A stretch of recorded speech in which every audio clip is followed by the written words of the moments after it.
करता है तवाफ उसका ज़माना. One who invents new ways in this world of inventions is always cherished and followed by his time. Good morning, esteemed guests and dear audience. It gives me great pleasure to welcome you all to this conference. I'm Kamri And I, Said Tabinda Javed, from the Faculty of Veterinary Science and Animal Husbandry, feel privileged to extend a very warm welcome to all of you on behalf of the organizing committee.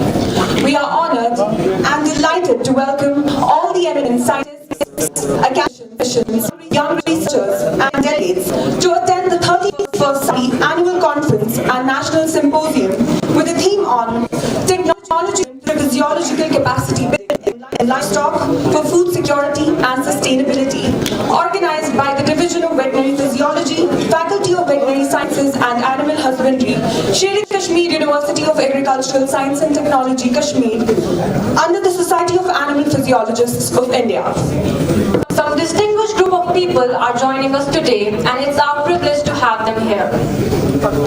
We have with us our chief guest, Honorable Vice Chancellor, SKUAST-Kashmir, Professor Nazir Ahmed Ganai, Guest of honor, Dr. M.N. Madan, Padma Shri, SAPI President, Dr. S.K. Rastogi, SAPI General, Dr. Shailesh D. Ingol, Director Research, Professor T.H. Masoodi, Dean Faculty of Veterinary Science and Animal Husbandry, Professor M.T. Bande, Organizing Secretary, Professor Zahur Ahmed Pampuri. We request you to kindly take your respective seats on the stage. We request you to kindly take your respective seats on the stage.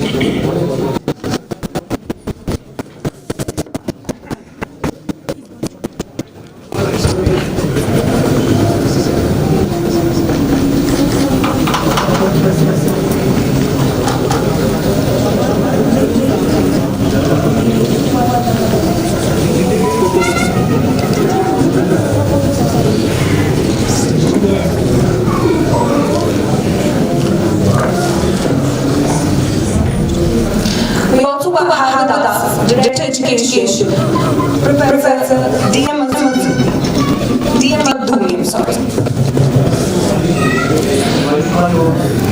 On behalf of the organizing committee, we would like to felicitate our guests.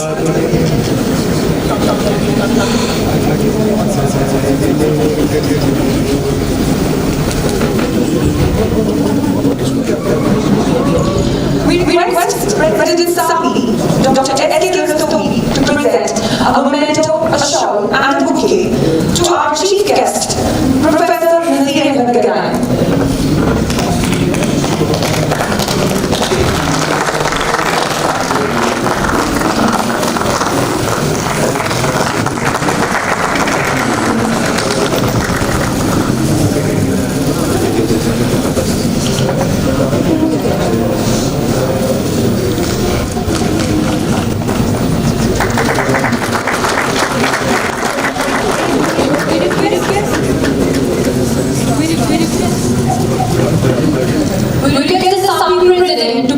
A memento, shawl and bouquet to guest of honor, Dr. M.N. Madan.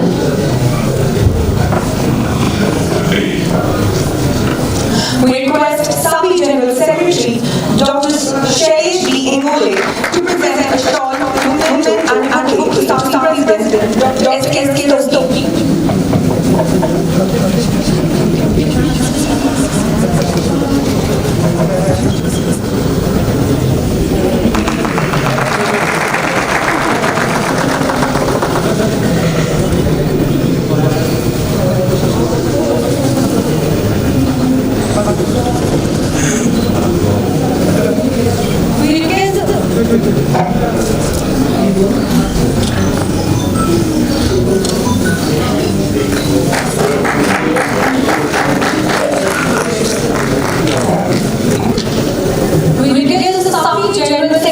To present a memento, shawl and bouquet to Director of Research, Professor T.H. Masoodi.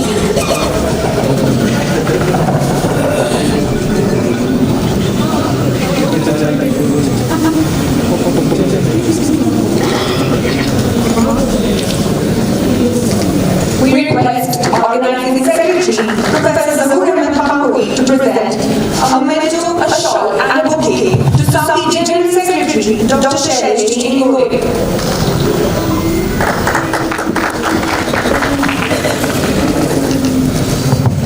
We request the organizing secretary, Professor Zahoor to present a momentum short advocate to teach faculty of veterinary science and animal husbandry, Professor M.G. Bande.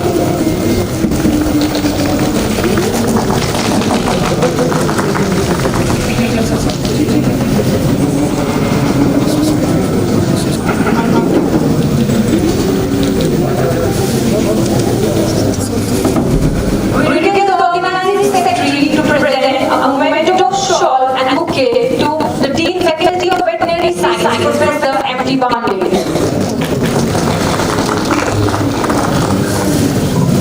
We request Organizing Secretary Professor Zahoor to present a moment and advocate to invite guests S.S. Bharti, A.K. Mishra, Ashok Kumar and Naveen Kumar.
Of dua.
जब जुल्मों का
Thank you very much.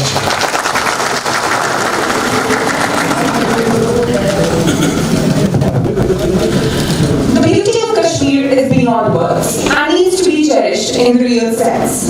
Be it dense forest, gushing rivers, lush green and flowering meadows, a warm cup of kefir that makes you soak in memories, or the glaciers above that makes your heart feel mesmerized. It will almost certainly take your breath away. A car ride on the lake, its splendor is a complete experience in itself.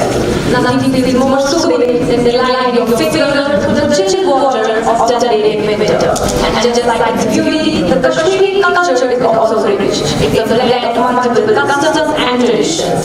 The country enjoys diversity, and that's why Kashmir is famous for its rich cultural heritage all over the world. One of the most common cultural practices in Kashmir is starting every special occasion with Isma, believing the fragrance of the filthy ambience with positivity and ideas of evil. His whisper Harhala uses the Asian line in Kashmir. Traditionally, Isban seeds are placed on red hot charcoal in Kangri or Isban stove, releasing a fragrant smoke. With fragrance running across, the youth is emancipating our mystifying enough to occupy five-star celebration. For this, we request our esteemed guests to please start the conference with the Isban ceremony.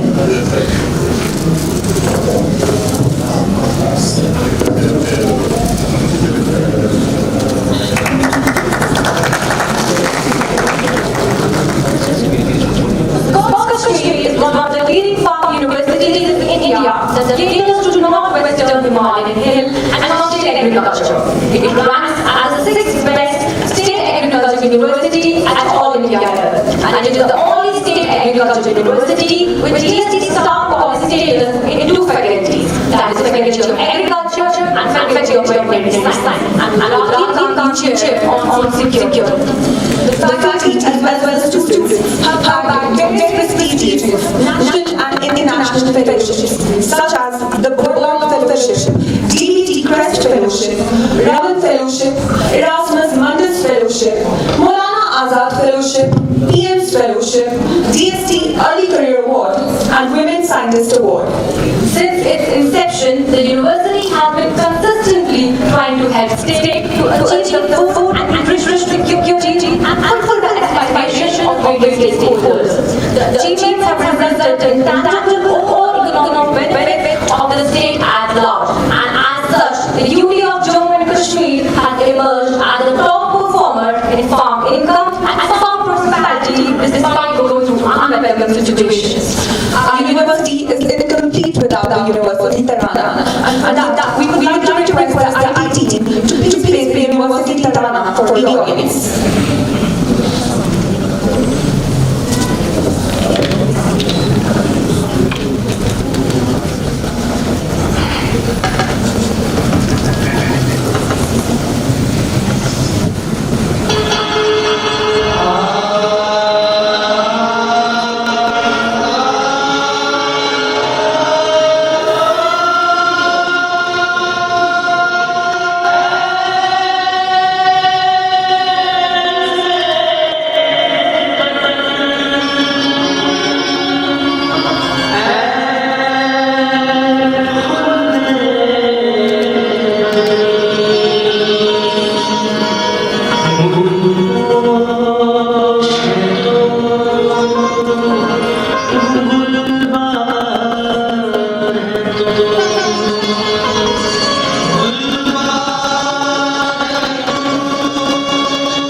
a diverse and knowledgeable group of people here share their insights and experience with us. Together, we can learn from each other and work towards building a brighter future. For the welcome address, we would like to invite the Director of Research, Professor T.H. Masusi, on the podium.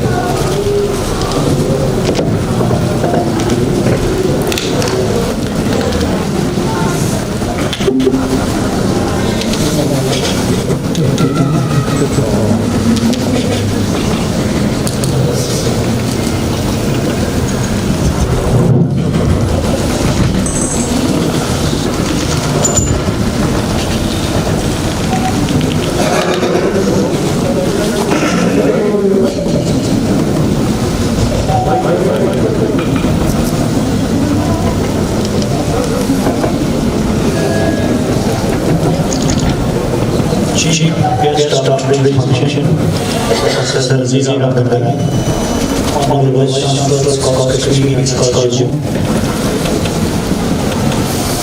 President, Society of Zoologists of India, and guest of honor, SKUAST-Kashmir, Padma Shri, former DDG Animal Sciences and patron SAPI, and the proud son of the soil, Professor Nandanaji, General Secretary SAPI Shri Ingoli ji, directors, deans of this university, invited speakers, particularly Shri S.M. Tripathi ji, HODs of Faculty of Veterinary Sciences and Faculty of Fisheries, delegates from outside, other colleagues from university, persons from print and media. Assalamu alaikum, namaskar, sat sri akal, and very good morning to one and all.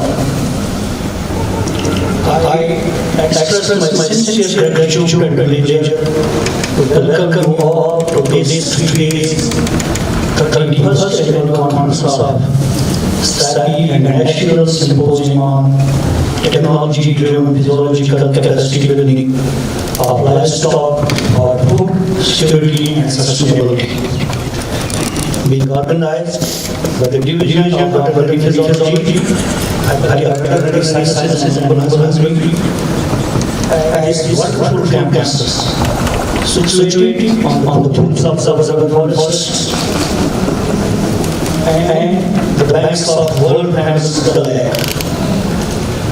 Ladies and gentlemen, the exponential increase in human population from 3 billion in 1960 to more than 7 billion in 2021 has necessitated inclusion of precision-based smart agriculture and livestock farming, which is dependent on thorough understanding of the field which is known as physiology.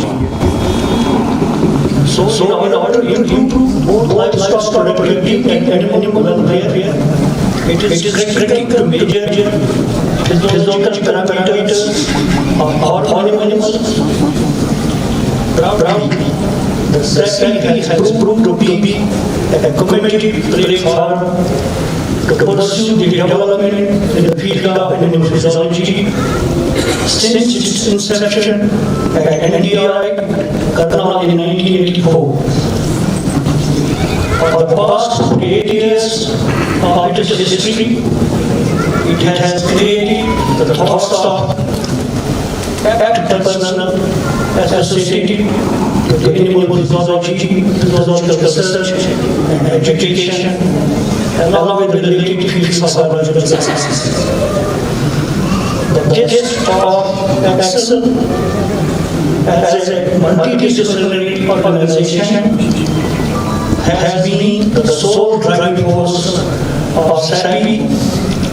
Concurrently, this conference also aims to discuss strategies that would implement present-day available digital technologies like artificial intelligence, machine learning, Internet of Things, or smart and efficient stock farming.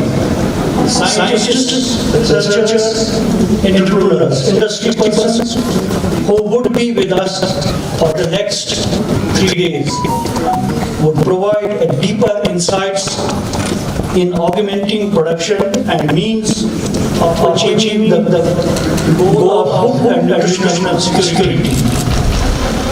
I hope this would also be a platform for setting future collaborative ventures with our university.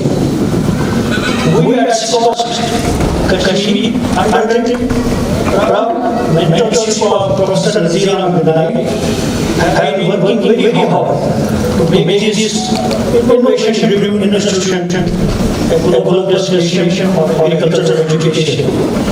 It is under his guidance and leadership that the University of Jammu and Kashmir has formulated and won a 5,000 crore project, HAPP, Holistic Agricultural Development Project, for achieving food security and implementing economic standing of the people of Jammu and Kashmir. I am proud to share that around more than 900 crores have been earmarked for the development of animal and fishery sector in this project. Deviating from the topic, as a registrar of this university, I take this opportunity for delegates from other states of the country that the university has admissions in various UG and PG programs, and I personally advocate to send awards and be ambassadors in your respective places and motivate others to take admission at this prestigious university. All the details of these resolutions are available on our website. Respected delegates, although we tried and will also try to host you in the best possible way, please accept our sincere apology should there be any inconvenience before and during the conference. I wish you a pleasant and comfortable stay here at SKUAST-Kashmir. At last, I welcome you all again. God bless us all with good health. May this event be successful and memorable for all of us. Long live SAPI. Thank you for listening.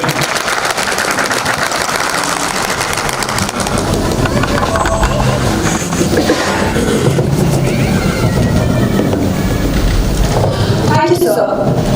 Today's conference will provide a platform for us to come together and explore the latest trends, challenges, and opportunities.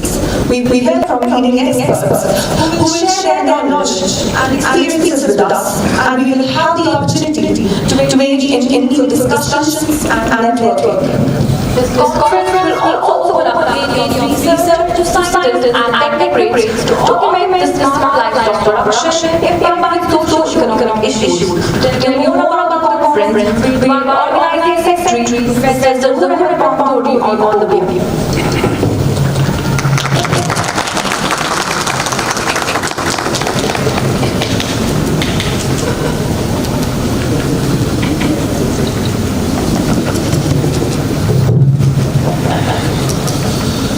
In the name of Allah, the most beneficent and merciful, I seek guidance from Allah for all virtual righteousness, and at the same time, I seek protection from all evils. On behalf of SAPI, I am the organizing secretary of this conference. Urgently and cordially welcome you all in this 3 conference.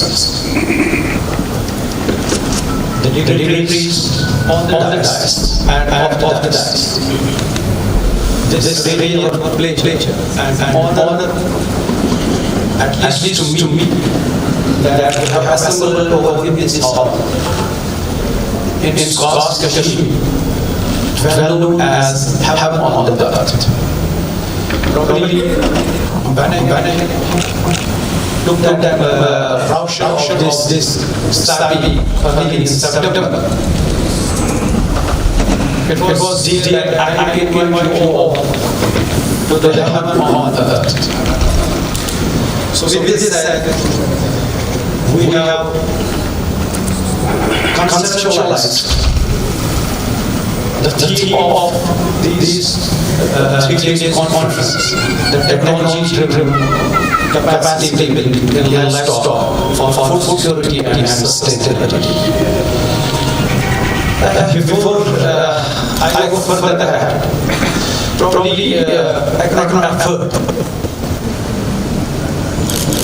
my senior, my mentor, and our head of literature, Professor Symposium, who was the member of this SAPI, and probably the regular participant of this SAPI, left us during his services on 9th of August 2017. May I request this house to stand up for a while to pay homage to the department's services.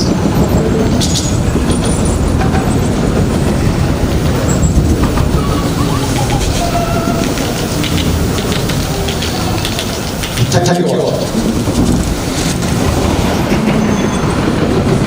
We have been working on the concept of technology reform as one of the key elements linking to the quality of lives of people.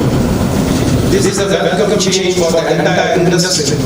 While we see clear opportunities and areas of large networking between various players in this multi-domain industry, today we see the need of assistive technology and products in every step that we take. We have tried to make this conference a different one. This conference probably is not a traditional one. We have taken it, we have given it a different shape. But we made it as multidisciplinary. We made it as collaborative. We made it as regimental. When I say this thing, you will see in this conference, it's not only physiologists from all the India that assembling is not. We have experts from IITs. Those experts which are working in this field. We have experts from IIT Kanpur. We have experts from IIT Roorkee. We are expecting experts from IIT Mumbai.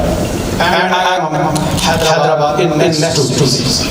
Besides that, we have given a different channel to this conference by inviting a motivational speaker, most reverend Sri Assistant Partner, IS officer, has worked as secretary in the Department of Affairs. He will be with us. Probably he will take us to the life and the secrets of life and living. That we have taken this conference in a different direction. Probably we take this mind that the objective of our university to have this university innovative multidisciplinary center, and that is also the objective of now new national education policy 2020. This conference will put all the efforts to drive the policy on food security and sustainability. We are planning to have best exhibition with multi-domain display and poster presentations. This conference will have 10 technical sessions, including national SAPI quiz. Over a period of these 3 days, we have received more than 20 papers and 200 abstracts from 23 states and union territories of this country, and we have participation from north to south and east. Again, we have given here. We have taken all those lead papers, 20 or more than that, and we have given it as a book, and we have published that book by one of our publishers, that's Astro International Publications Private Limited. And that is the exhibition also. Besides that, this conference whole is this time costed live. We have shared the link to the people outside the country, all the interested. So this conference is this time live. This conference will witness the presence of scientists, scholars. We are trying through the multi-sector emergence. We are trying best to ensure your time and stay in Kashmir. During the conference will be one of the most memorable, one you back with rich information and as a proud stakeholders. I thank each and every one of you who are contributing to the success of this conference. Have a comfortable and nice day in the valley of Kashmir. Thanks, one and all, again. Now, again, this we have taken some leads for conducting a special session in the name of Professor Iqbal. That has been sponsored by one of our alumni faculty who is serving at a prestigious position outside the country, but I cannot take the name of that person. So that special section will be on the third day of this conference, by most of our candidates from Jammu and Kashmir and Ladakh, they will participate in the conference. Thanks, one.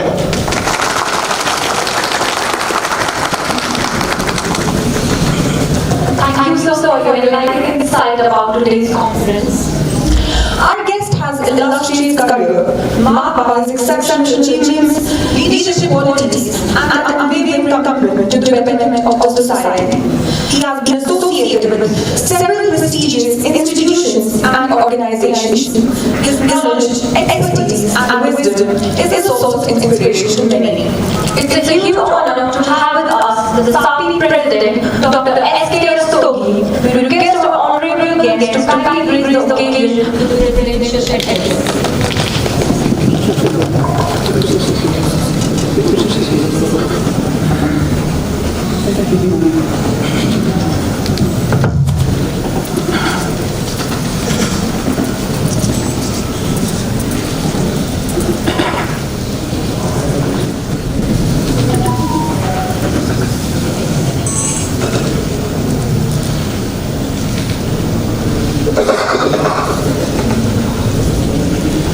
Good morning to all of you. Respected Vice Chancellor, the Chief Guest of the Occasion, Professor Symposium, respected our guest of honor, Dr. Alan, the Padma Shri Award, and the mentor of our SAPI, under whose guidance the SAPI is flourishing till now, and hope it will continue to flourish in the future also. Respected Dr. T.S. Director of Research of this university, Dean and T.T. Pandey, who is a faculty dean of the SKUAST-K, Dr. Ingole, the General Secretary of SAPI, distinguished audience, and guest speakers, distinguished speakers who have been invited to participate in this conference. The delegates who have come all over the country to participate in this 31st SAPI conference. I extend my warm welcome and gratitude to all the audience in this conference. The SAPI is the Society of Animal Physiologists of India. It was conceived in 1984 in Karnataka, where the first conference was held. And since then, we are continuing to hold this activity almost once in a year.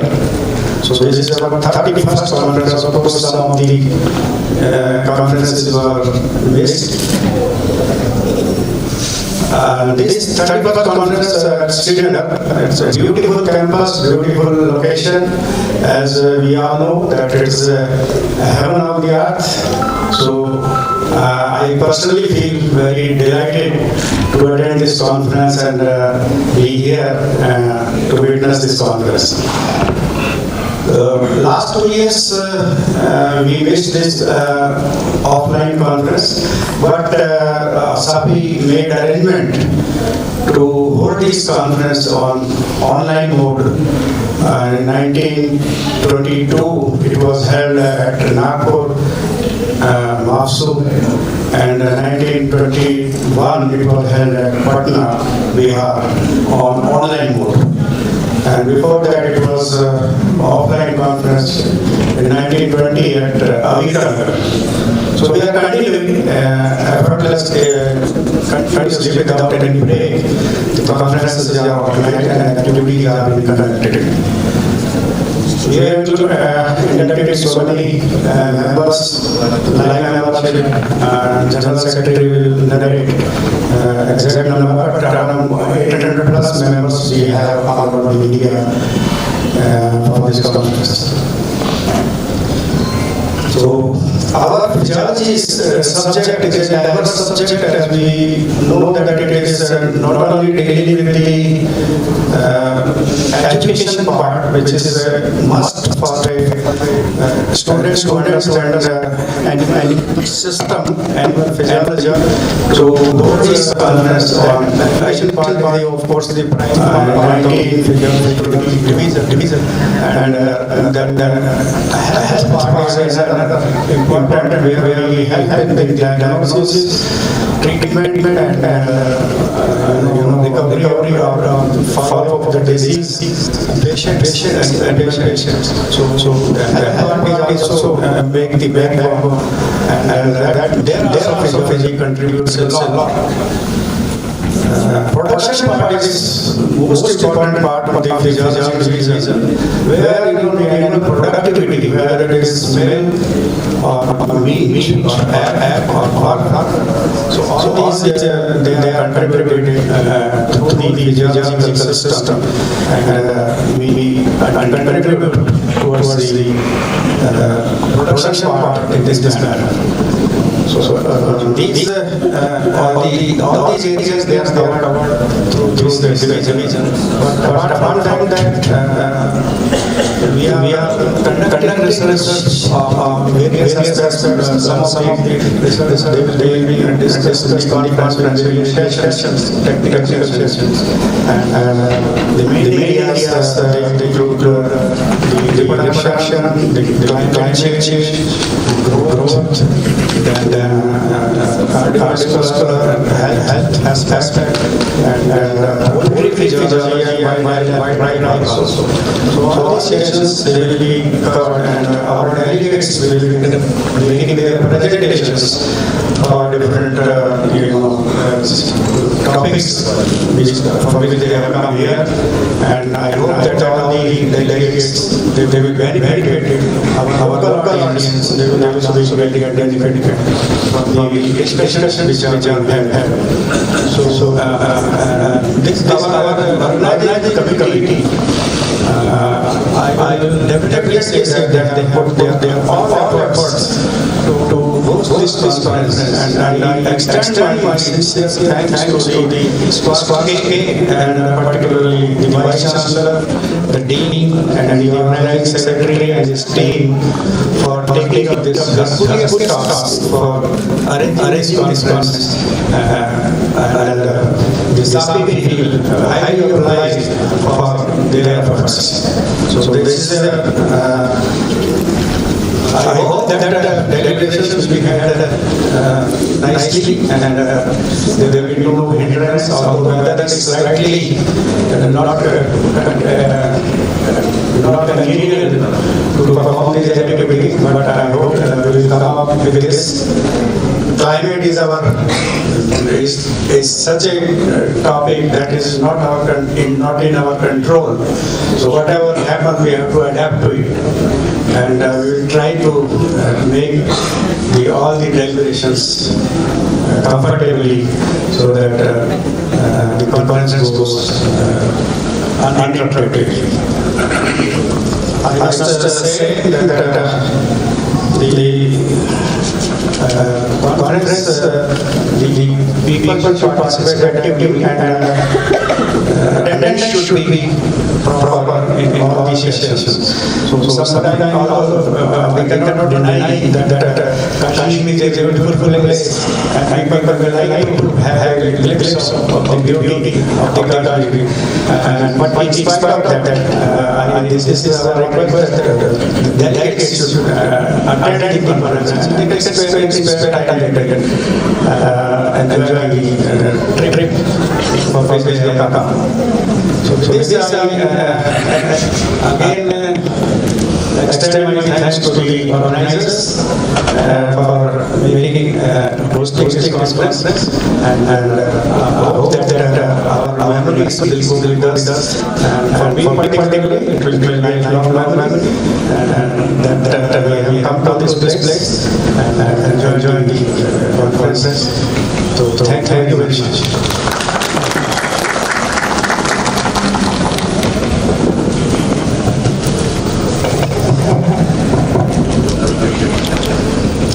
Thank you, sir.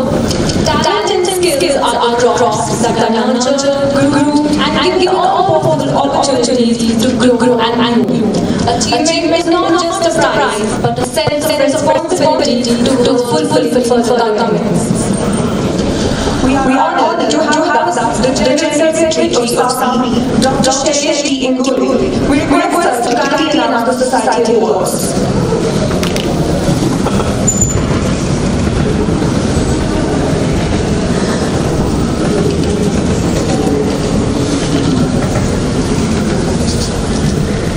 Good morning to all.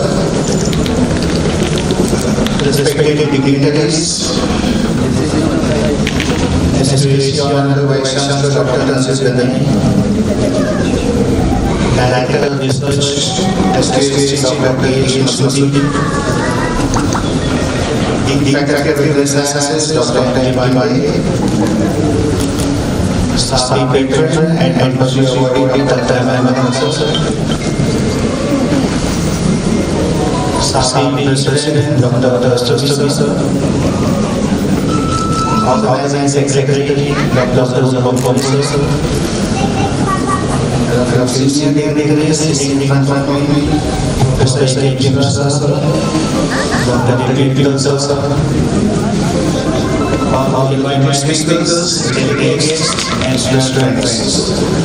So on behalf of SAPI, I welcome you all for this 31st SAPI 2023.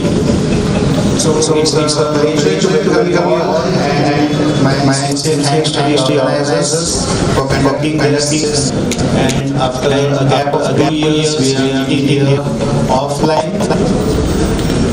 So now the SAPI is about 810 members. We are growing day by day.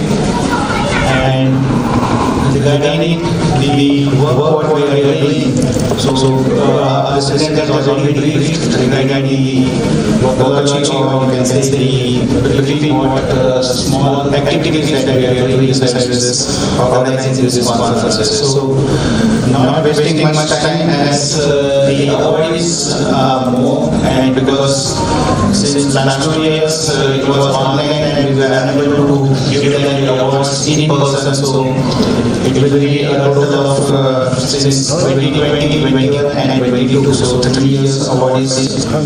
So here I would just like to announce that the awardees, whoever are present over here, besides them, some awardees may not be present. So as soon as I declare the name, I would request if any of the colleagues or the friend or from the university or the institute or the student or the guy who is available here in the hall, they would immediately come down to the stage so that we don't waste much time in receiving the awards. So starting from the year 2020, first Professor M. Rajasthan Memorial Military Award, Dr. Ashish Mishra.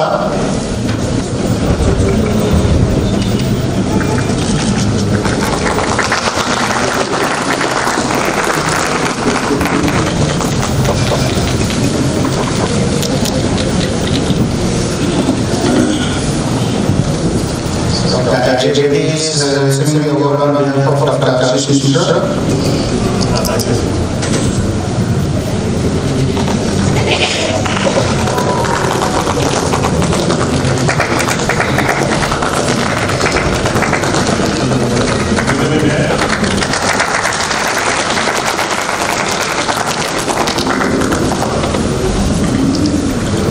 Second winner for the year 2020 DNL Award, Dr. Vikram Singh Chauhan.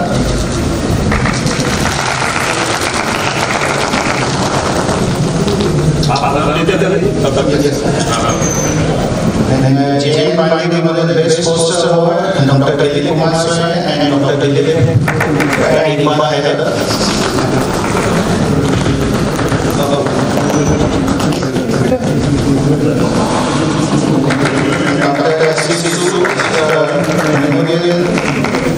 Award, Best Doctor Award, Dr. Abhishek Paul.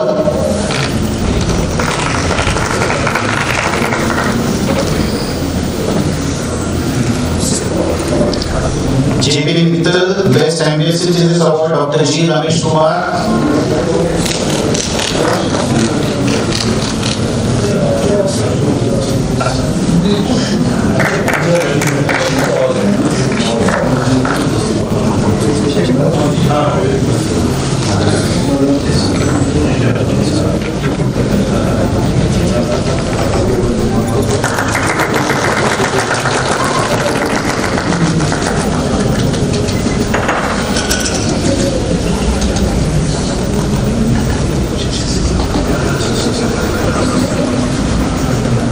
Dr. P.K. Dwarkanath Memorial Young Scientist Award, Dr. Amita Thakare.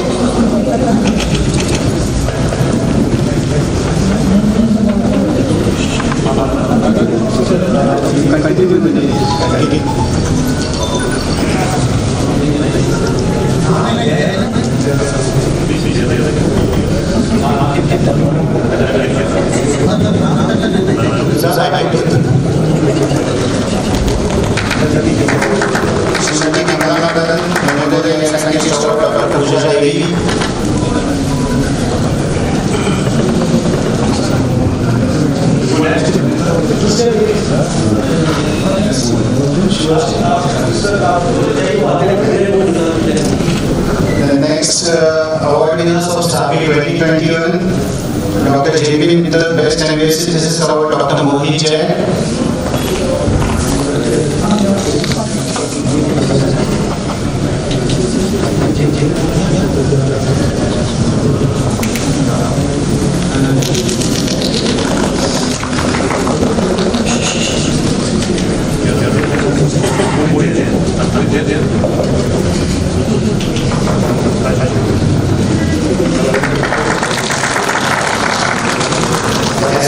Memorial Best Doctor Thesis Award, Dr. B.P. Punetha.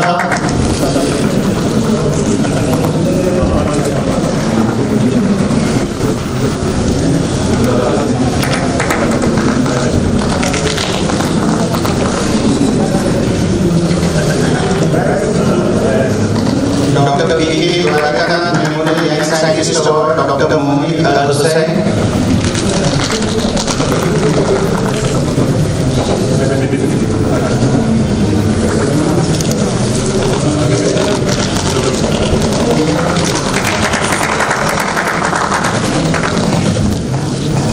the award winners of 2022, Professor M.M. Rasan, Memorial Career Award Dr. A.V.M. Sivakumar,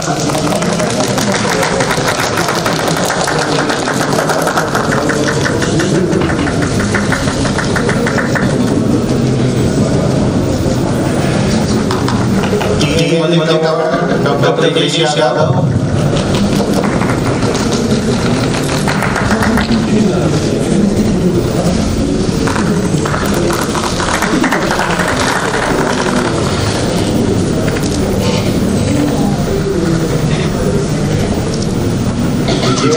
Memorial Best Poster Award, Dr. Kumar Swai, Dr. Rajesh Kumar.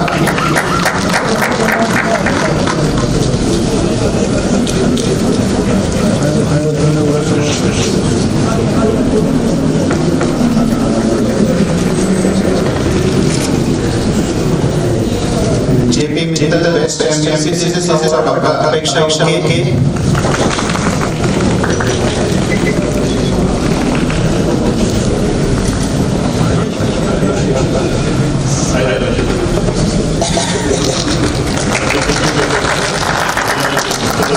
Memorial Best Doctoral Thesis Award, Dr. Kandan Mordal.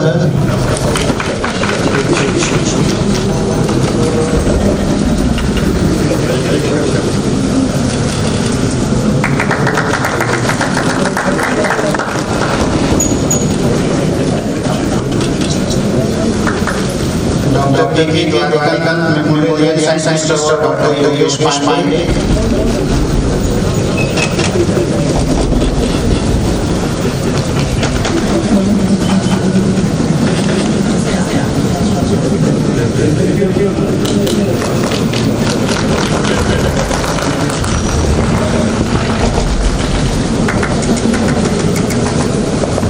Srimati Kamala Memorial Scientist Award, Dr. Anjali.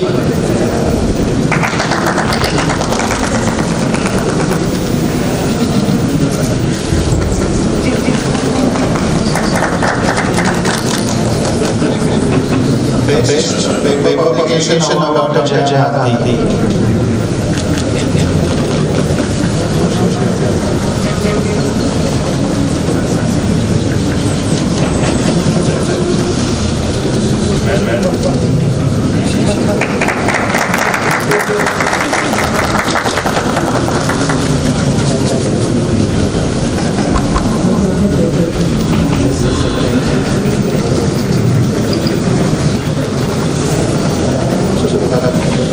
Thank you, sir. So, with regards to the section awards, certificates can be collected from the backstage later on. So, this I declare the SAPI awards be given for the year 2020, 2021, and 2022.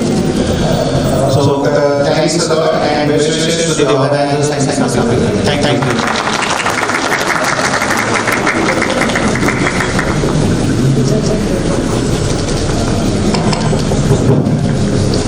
Thank you, sir.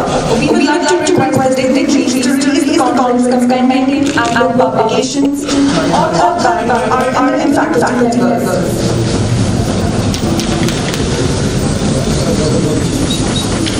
The first book is Technology-Driven Restaurant authored by Professor Z.A. Pampuri and published by SL International Publisher, New Delhi. This book will challenge solutions in livestock for future smart, efficient and precision farming.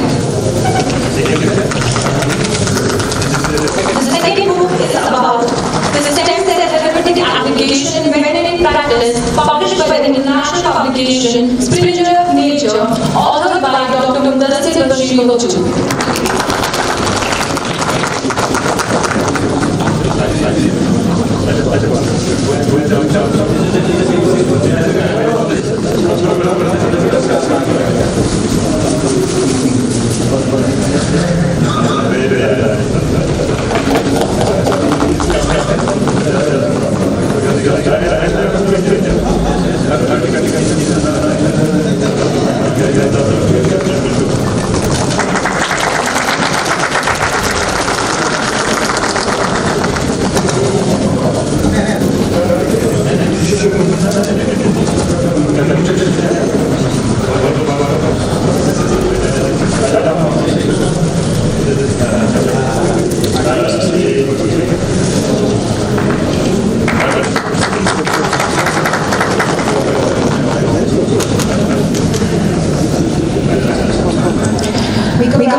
applause once again.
but around the world.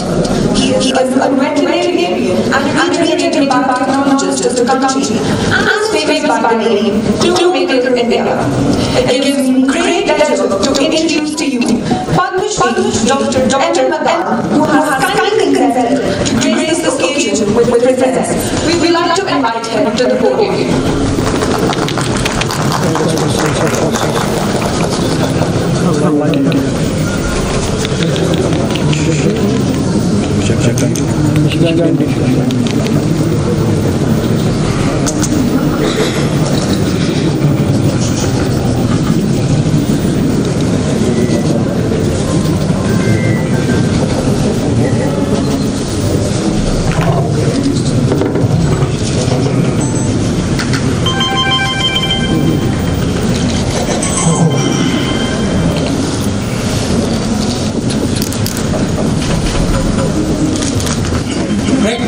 Addressing you all here, physiologists, life sciences, scholars, students, and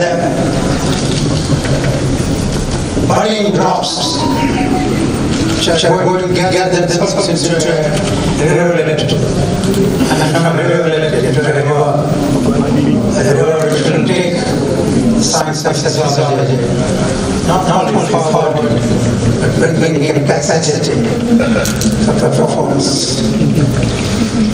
Respected Vice Chancellor,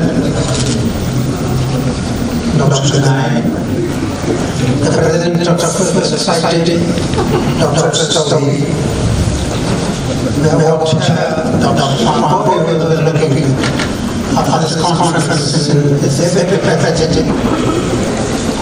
We have the Secretary, we have the Dean, Director of Research, and we have the Galaxy distinguished physiologists and veterinarians among us here in this crowd. And Dr. Mishra, we really welcome you, Dr. Prithviraj, Dr. Nitin, and many others, Dr. Prakash. They're all in here, and they have come to bring not only the starlight, but they have gone to bring the sunlight into the physiological environment to which we are gathered here for. It's a pleasure also to see the young veterinarians, young students, the staff members here, the staff members of the different faculties, the members of the press, and those who have distinguished themselves in the area of physiology and arts, including the ones who came over here to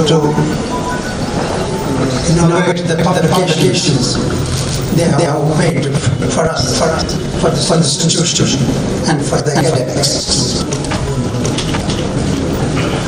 Personally, it's a great pleasure for me to be amongst you. Not that it is an annual conference, but which is more or less I have been trying to be every annual conference. But it's a special occasion because this is being hosted by an institution and which everybody is supposed to be taking the real news. And it's no other than outside.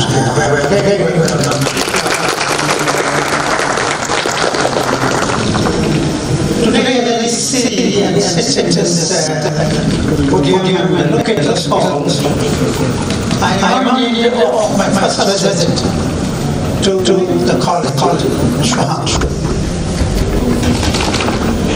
I don't know how many of you are here that who have been there and visited. But I have visited this veterinary college right from the day Dr. Ahmed took over the Chancellor. He was speaking the professor of pharmacology and the Punjab General Sciences and Management office, which was not listed there. See many people there.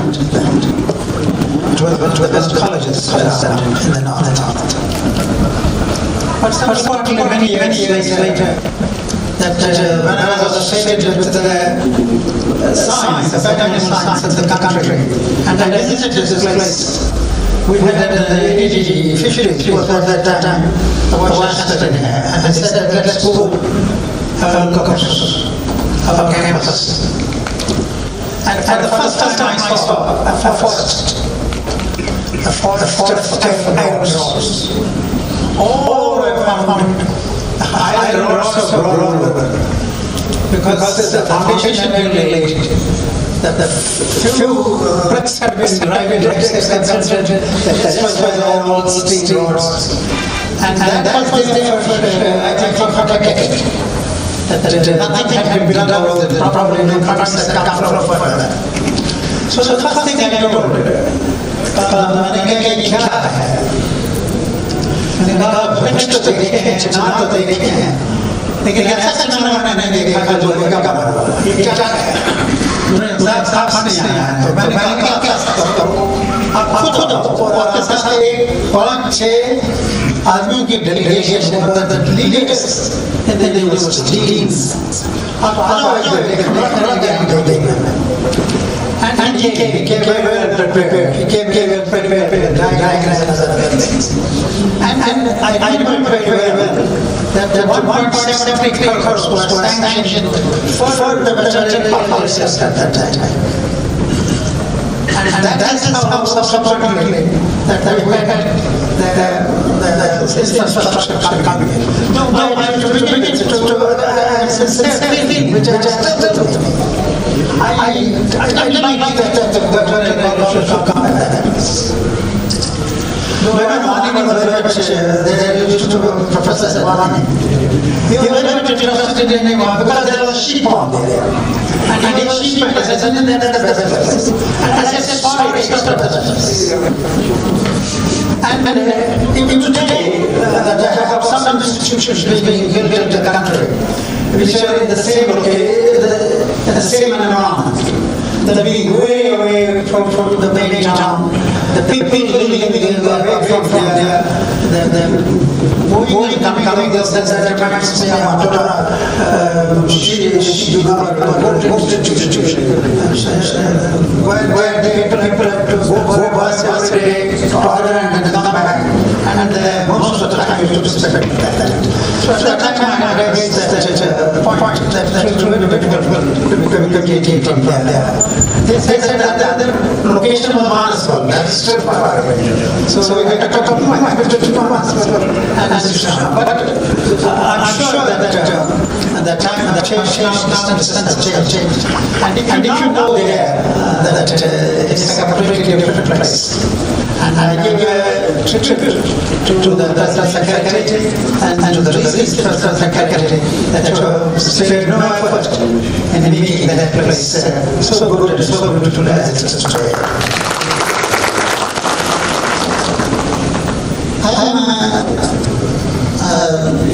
I was today very much nostalgic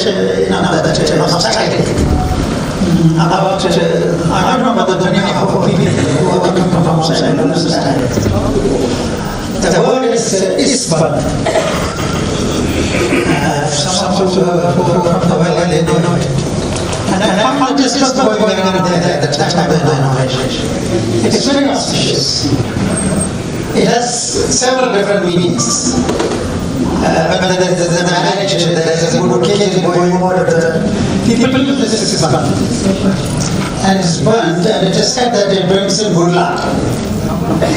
It's also said that it keeps bad luck away. You will not find it another example in the history of society, where the same thing is being used as a religious way to keep the bad things away and the good things used. And this was considered one. And it should burn there in front of you, because you like also. Maharaja is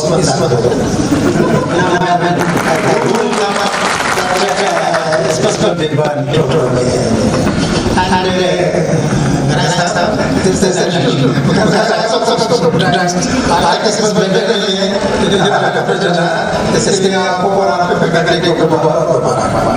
it's all very nice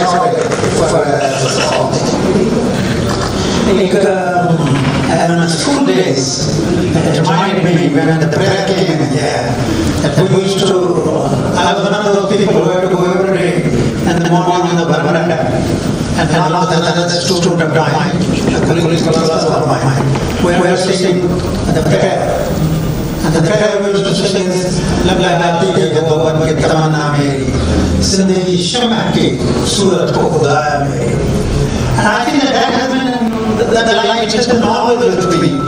And striving every time to use those words where I can't in my mind. That's the essence of life. As anybody who have two limbs to walk on. I say two limbs to walk on. That means that they go to a human face. I think that's very much in the viewing that I should be utilizing these lines. The sensation that Malik Tere Bande. Translation, if not the translation, is the other side of the carpet that we say is Malik Tere Bande. That it's you who has made us to be here, and what translation doing? Vice Chancellor Sir and the faculty, that physiology is one which is connected with both of these poems which have been recited by me and introduced to you. Physiology is one of the mother sciences. And it's said that if you understand the word physiology, you understand academics.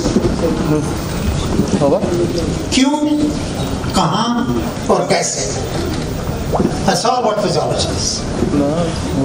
और कभी भी आप अगर ये समझ सकते हैं और अपने आप के ज़हन में ये डाल सकते हैं कि कोई चीज़ क्यों है, कहाँ है और कब है, इसका मतलब है आपने वो समझ लिया है. Or physiology is one like subject in which that these three questions are simultaneously answered. Otherwise, it's not physiology. We understand, and it is the most fascinating subject. The other day, I was called upon to give a lecture to the senior citizens, and they said that what would you like to talk about? I said I would like to talk about kidney. Kidney में क्या पूछे so senior citizen है उनको बाद lecture के बाद आप बता करें उनको कुछ पता लगा कि नहीं लगा लेकिन आप अभी आप हमें मत रोकिए let me speak about kidney तो मैं आया तो मैं उनको फिस्ट दिखा दी आप इमेजिन करो ये फिस्ट साइज का एक organ and then if you also someone who are not connected with physiology go and read any book just a general book on kidney there is nothing more fascinating in the world as of today than the functioning of a kidney. You will not believe that whole blood passes through it. Everything is taken out of the blood except for few solids. and then how selectively it comes back over. Lucky अगर आप समझेंगे अब हम आएंगे. Otherwise, how can a thing pass out in one side and then come back into the circulation? And who does it? And how it is done? And why it is done? One small molecule which comes from the kidney itself and sugars that only the water part of it goes. Another small molecule which comes from the filtrate comes in there and selectively understands it is that the slot should go out. So this fascination in world is born in physiology. And if you see that technology today has gone out through the science of physiology. Most coveted research which has come out from the science of physiology. I'm very glad to know, just as I was sitting with the Vice Chancellor, and he talked about the dynamic working of the college, and he said that about 5 vaccines are coming about from the I think this is a great thing, and we need to literally do on this issue also.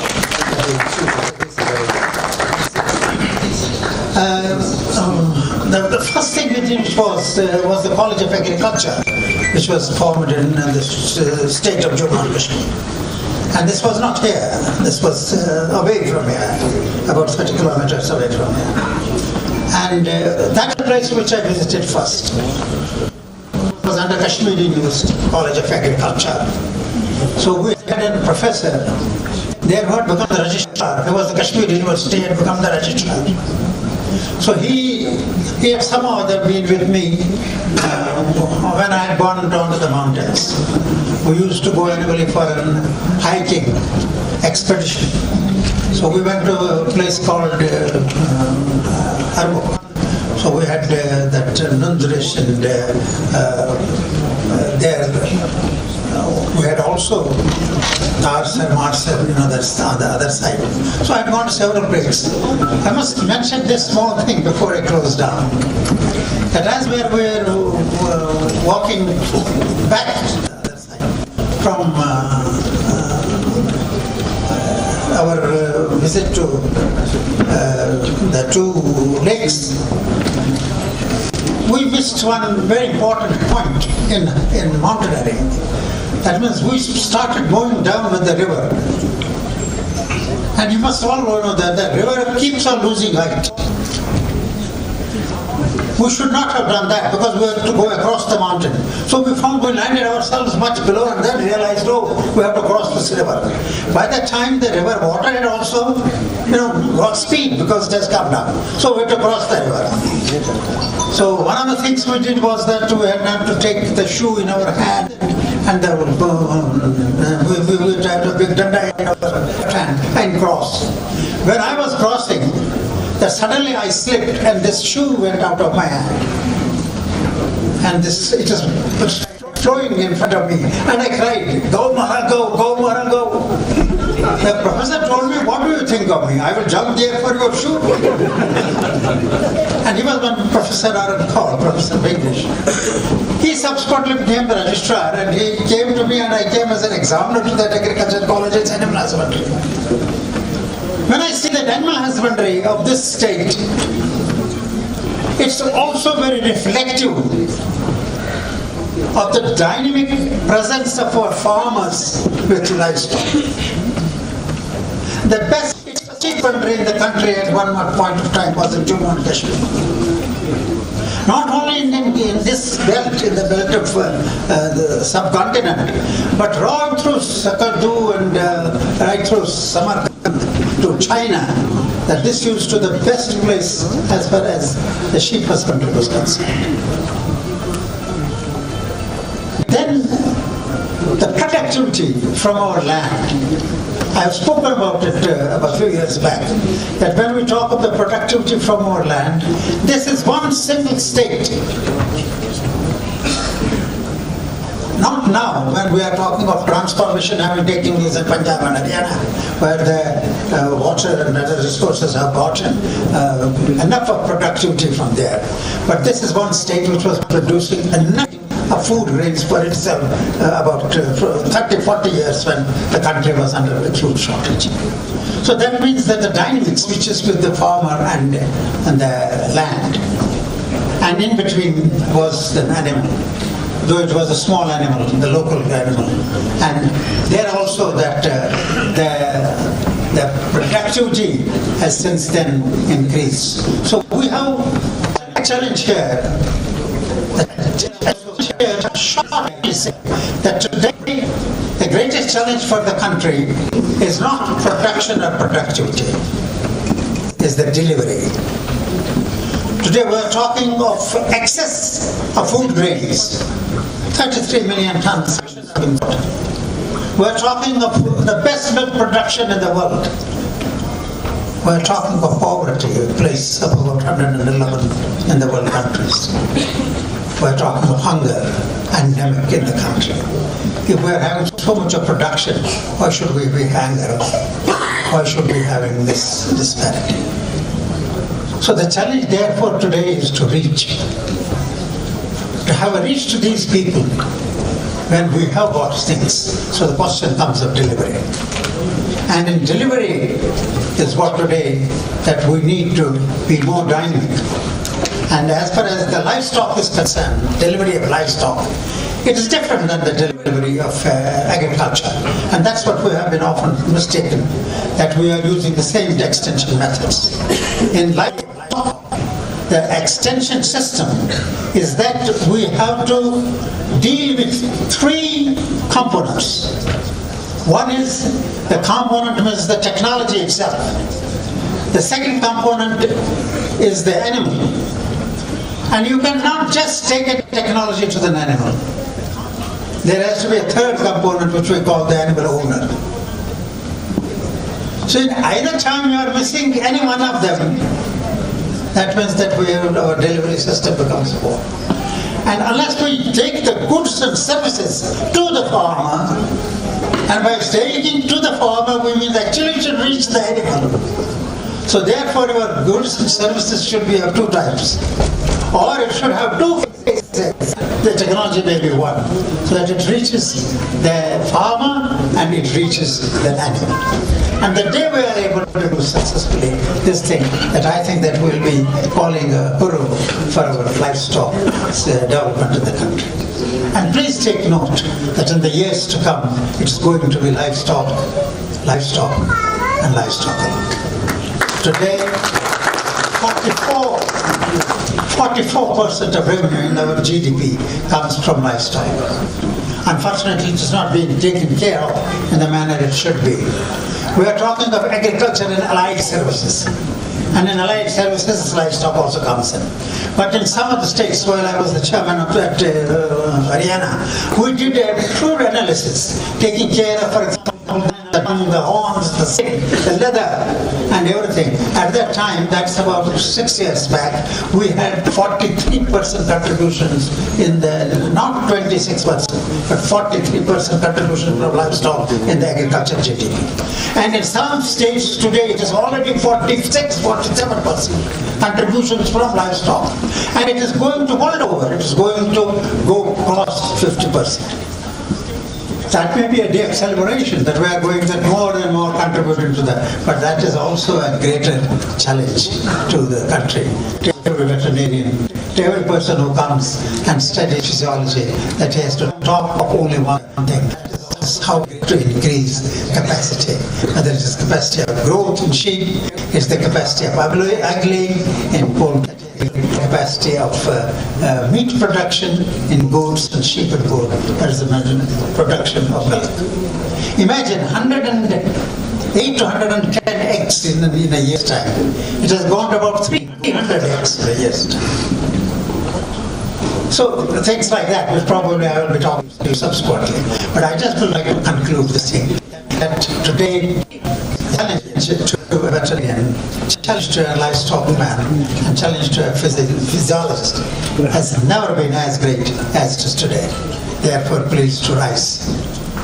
Rise like a lion who rises every day in Africa in the morning because he knows that he has to run fast. If he doesn't run fast and faster than the gazelle, he will not be able to get away. And every gazelle, when he rises in the morning, knows that he has to run fast. Because if he doesn't run fast, a panther will go and eat him up. So what's this? This is what we call the tremendous amount of competition. So patriotism competition that you have not only to master this art where you can be able to art of survival, but art of productivity, but now you have also to design yourself. The old type of designing has to give up. You have to design ourselves in a different mold. And that different mode of designing, probably I'll be talking a little later. Great pleasure in being here and being amongst you. Great pleasure in being able to the university for having organized this SAPI conference. And great pleasure in meeting this young faculty of physiology here who have been striving very hard to see each one of you is comfortable, which I'm sure you will enjoy, and will enjoy the science. Thank you very much for this opportunity.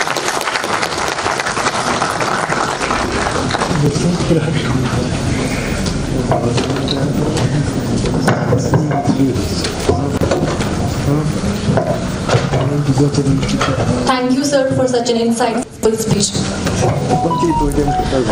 Quoting Nelson Mandela, education is the most powerful weapon which you can use to change the world. This quote perfectly captures the essence of our esteemed Vice Chancellor, who has dedicated his life to the cause of education and has been instrumental in bringing a positive change to the world through his leadership and vision.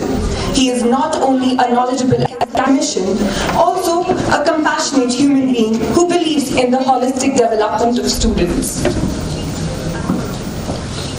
He has been actively involved in various social causes and initiatives aimed at promoting student welfare and community development. He has set new benchmarks in the field of education.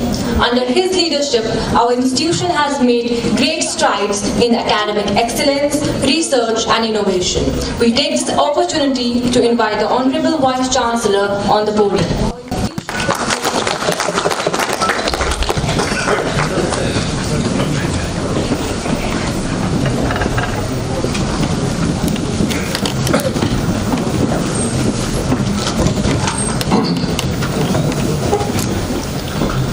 Thank you very much for having me here. Our very revered guest of the day, Padma Shri and the Vigyan Dr. Amal Madan Sahib, who is well said the son of the soil and who is the father of the animal reproductive biotechnology in India, I would say at least. And last we have Dr. SKUAST-Kashmir Sahib, the president of the Society for Animal Physiologists of India. With us is our director of research, Dr. Tariq Masoodi, the dean faculty of veterinary sciences, Dr. Tufail Malik, the general secretary of SAPI, Dr. S.D. Ingole, the organizing secretary of this conference, Dr. Zuhur Pankuri, the dignitaries of the dais. Among them we have Madam Madanji. And we feel blessed that every time you accompany Dr. Madan Sahab to this place, and we feel great. And we have with us, as has been said, motivational speaker with us, Dr. Asad Tripathi Sahib. And that in this time, making students share some information, we need to be more motivational. And that's are my officers of the university, the Director of Education, Dr. Siddiqui Sahib, Director of Extension, Professor Magdi, Director of Planning and Monitoring, Arun Sahib, Director of Finance here, Dr. Manzoor Ahmed. He's Director of Finance of the Government of Jammu and Kashmir, but he is our alumnus, he is a JK civil servant. And we have a very abundant team of the deans of the different faculties. We have renowned experts from the premier institutions around the country, from IITs, from IVRI, the delegates from around the country, the students, ladies and gentlemen, press and media. Assalamu alaikum. Good afternoon to all of you and namaskar. Let me first compliment Dr. Zuhur Ahmed Bamburi and his team, who have put in hard efforts and strenuous efforts to conduct this event today. And they have been trying very hard.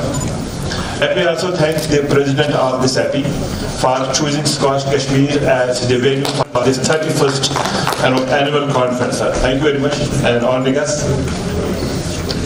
I would also congratulate at the outset the recipients of this award. So many number of awards were there.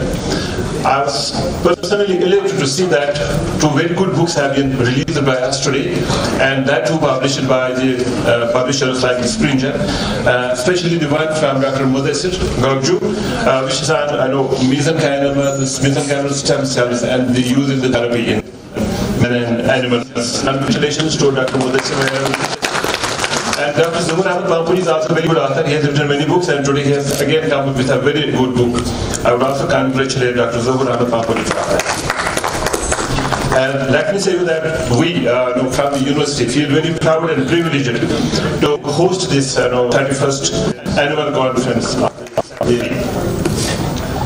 And let me again welcome all the delegates to this conference, to this university and to Kashmir.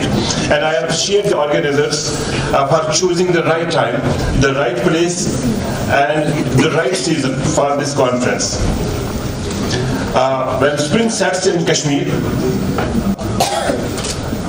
it is at its pristine beauty. Couple of weeks before, everything was in bloom. And you will see different shades of the bloom in Kashmir, and now it's now setting into the fruits. And I believe that many of you must have seen our orchard here. And I believe for all the delegates from different parts of the country, it is an opportunity for you to take a break from the routine. Get re-energized in this very mesmerizing environment here. And when you go back, then you will be, of course, unleashing your potential to see that livestock husbandry becomes an integral component of the bioeconomy. When I say that livestock husbandry becomes an integral component of the bioeconomy, let me tell you that this is the dream and the vision we must see today. And when we are focusing on this very particular theme, ultimately we must focus on the target for ourselves. And let me say that this event of today is coinciding with in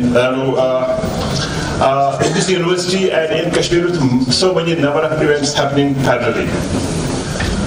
Next week we are going to organize our annual review meeting of the ICR, and ICR is going to take a review of the NAHEP, a very ambitious program of the ICR, in which more than 50 vice chancellors and officers of the ICR will be participating and taking a review of the NAHEP. And let me also share that before the national policy in 2020. And ICR had already launched this program, an ambitious program of the World Bank, funded by the World Bank. And we are part of the program, the NAHEP program. And I share with you that when that program was sanctioned to us, it was on 1st of August 2019. And from 5th August 2019, there was a lot of disturbances after the abrogation of 370. And we in Kashmir, we understand the circumstances we have gone through, and that was the time we started the program. And proudly, I would say that we are among the top institutions around the country who have actually implemented national agricultural higher education program in the country. And not only that, while working through this program, we have come up with a model of agricultural education, which we developed before the coming up of the national education policy. And we say that our model is the one which is aligned to the NEP. So that review they are going to take it. And let me also say that concurrently, we are also preparing to host one very high-level Apex committee meeting in this university. It's aimed at coming up with a policy on agri-export policy, because we believe that whatever we produce in Jammu and Kashmir is very special and very niche and is very rare. So what we are doing, we are trying to just see that how do we find better markets for our products around the world. And that meeting is going to happen on 8th and 9th of this month. And India is also privileged to be the president of 20 nations, and there are not many activities happening in Kashmir, G20 and the Youth 20, and we are also preparing for those events happening in Kashmir. On May 15th, we are going to host a mega alumni event of this university, and again that will be an event with a difference. And I believe that many of you who have just passed through the city, you must have seen lots of things happening. So it is a kind of a festive season in Kashmir and in this university. To my friends who have come from different parts around the country, let me tell you that this university is in a leadership and advisory role to the UT of Jammu and Kashmir and at the national level. With our standing as the 6th agriculture university in the country, as per the ICR rankings, you will be happy to know that we have set a very ambitious goal for us. And the goal is that we aim to be the top innovation-led farm university in the country. Because when you are talking about the challenges like this, we believe that we are infested with the challenges, and those challenges will only come when we become innovative, when we become creative. And if you go through the literature, there were days that when we would be just browsing the literature which is published and generated by the countries around the world. But now India is in a different mode. We are here now to contribute to the generation of the new generation of the animation. And become a knowledge Vishnu Guru means that building a knowledge India, a knowledge society and a knowledge economy by 2047. We therefore need to bring in and the kind of the education which will take us to there, and that's how we have recasted this vision of the university. And let me also tell you that this university has been also rated as a brand excellent in utter innovation by the Ministry of Education. And how it is because we have created an ecosystem of innovations and startups in this university. The national education policy came only in 2020, and then I believe that many universities around the country are still struggling to see about the basic theme and the concept of the national agricultural policy, education policy. But only in this university, with that kind of an ecosystem, we have 10 student startups, we have 4 student faculty startups, and I believe that we also have some 8 patents published by the university. And what we do, we are encouraging our students and the faculty to commercialize these innovations and then get incentives. And all of this has been possible because my faculty and the officers of this university have been working very hard over the last couple of years to see that new model of education in place, which goes beyond the traditional system of teaching and research, and is aimed at connecting the teaching and research with innovation and creativity with innovation and entrepreneurship.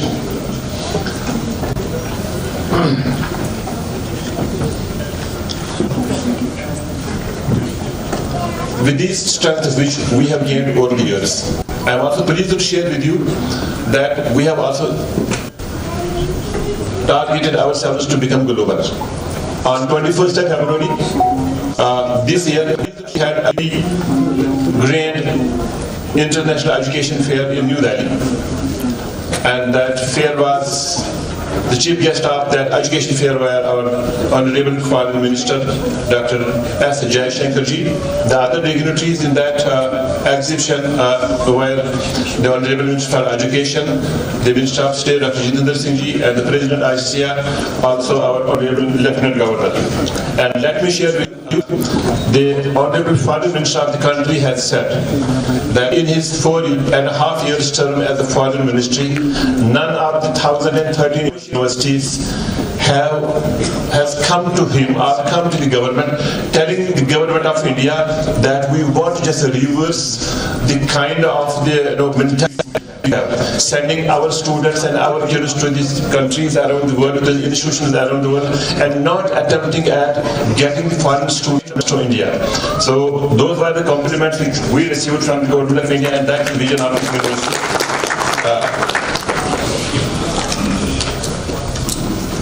At the regional level, let me say you that SKUAST-Kashmir is playing a very key and vital role in developing a roadmap for agriculture. So, if you just go by the theme, we started our journey in 2022 and thought that we should have some kind of a roadmap to agriculture in Jammu and Kashmir. And working with the government, that roadmap after series of brainstorming meetings, that program was then approved by the government at a cost of 5,000 crore rupees. And I'm very proud to say that my faculty from this university have been an integral part of that committee who have built that roadmap. What I just trying to emphasize here, when we were building that roadmap, we were very clear on the very first day about that roadmap, especially about the goals and the targets for the growth of agriculture and the allied sectors in Jammu and Kashmir. And at the same time, the challenges which we need to confront to overcome in order to reach those goals. And our immediate goal, which we saw document, is that how do we transform that low product to low remunerative agriculture, what we also call as subsistence agriculture, into sustainably commercial agriculture. That's the immediate goal. By bringing in knowledge, the technology, the capital infusion, that will increase the factor productivity, which will improve the resource use efficiency, which will build the value chain from farm to the fork,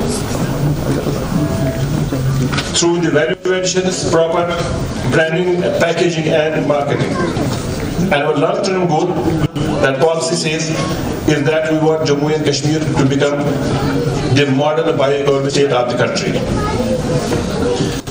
Our agricultural GDPs are as on date $4 billion US. Our total GDP of the UT of Jammu and Kashmir is $25 billion US. Yeah, just try to see the figures. It is just 4 billion. And when we talk about the bioeconomy, next 5 years, we want to take it, we want to double it and make it $8 billion US. And by 2047, when we would be having the centenary celebrations, we are targeting that the total GDP from the agriculture should be around $8 billion US, which is almost 3 times more than total GDP of Jammu and Kashmir state. And that's what with the government of India and with the government of the Jammu and Kashmir state. And why? Because the theme is very, very important when we talk about policy. So when we were debating about the policy, we were very conscious about what should be those very important pillars on which will be our policy. We say that India has surpassed that basic requirement of the food sufficiency. We are now a food surplus country. So where do we want to go next? It is nutritional security and economic security. So the pillar number 1 of our policy, which we have developed in Jammu and Kashmir, is that we are targeting nutritional and the economic security of our people. We also talk about the equity and the inclusiveness, what was being just said by Professor Amal Madan Sahib. That access to the food is a question. And that only comes that when all of those societies, those marginal landless and small farmers were able to raise their livelihood and their economy. Only then they will have the access to the food, the quality food. And the third very important pillar of our policy is the ecology and environment. So we are very conscious. It is very different from the first green revolution which has happened in India in 1960s. And we fairly say that that roadmap is a beginning towards an evergreen revolution in Jammu and Kashmir. And that model is now becoming a model for the country.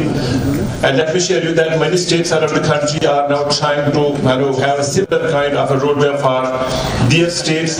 And I am on the panel of the Bihar government. They are also writing a similar kind of a roadmap. Our faculty and our allied departments have worked very hard over the months. So coming to the theme of this SAPI conference, as we all know, presently livestock production in India is not efficient. And livestock products have high carbon footprints. And we have tremendous challenges in India. We say that the global population is going to be from 8 to 10 billion, but in India but in the world today we are the most populous country. We have, I believe, surpassed China. We are more than 1.4 billion people in India. And at the same time we believe, we say that India is the fastest economically growing country of the world. And the people have now the surplus and the disposable income. They want access to the quality food. So population is increasing, and that population with their rising incomes demand better quality foods and more nutritious foods and more and safe foods. That's challenge number one. And the other challenge is the climate change, which is looming large on us. And if we see this year, the winter is now extending up to May. We see the snow happening on our hills in this campus a couple of days before, and I believe the other day the news is that there has been a very good snowfall in Gulmarg and Sonmarg and our other hilltops. So all of that is impacting agriculture, and when it impacts agriculture, it impacts the livestock husbandry as well. And if we see the same time the previous year, it was very dry. Last year, March, April and May, it was a very, very dry season. So because of that dry season, that time we were thinking that what should we have our contingency plans to see that we go with the crops which have more less water requirement they have. And at the same time, our resources are also shrinking very fast. Be it the land, the water, and the feed and the fodder. So population is growing, our requirements are increasing, but then we have the challenge of the climate and the shrinking resources. That's what we need to just debate. We have therefore to think of the ways to build the physiological capacity of the animals to augment the animal productivity and their efficiency of production with minimum environmental impacts. But if you see, go with the figures of methane emission gas or greenhouse gases, it's either the livestock husbandry or it is a rice cultivation, which contributes tremendously to the greenhouse gases. And what we need to do, because if you go to the other part of the world, I've traveled a couple of countries, they say that we have converted our animals into very efficient bioreactors. For example, a cow in Israel would give you milk of 50 liters a day. Chicken would lay more than 360 eggs. A sheep would weigh more than 100 kilos at its yearling weight.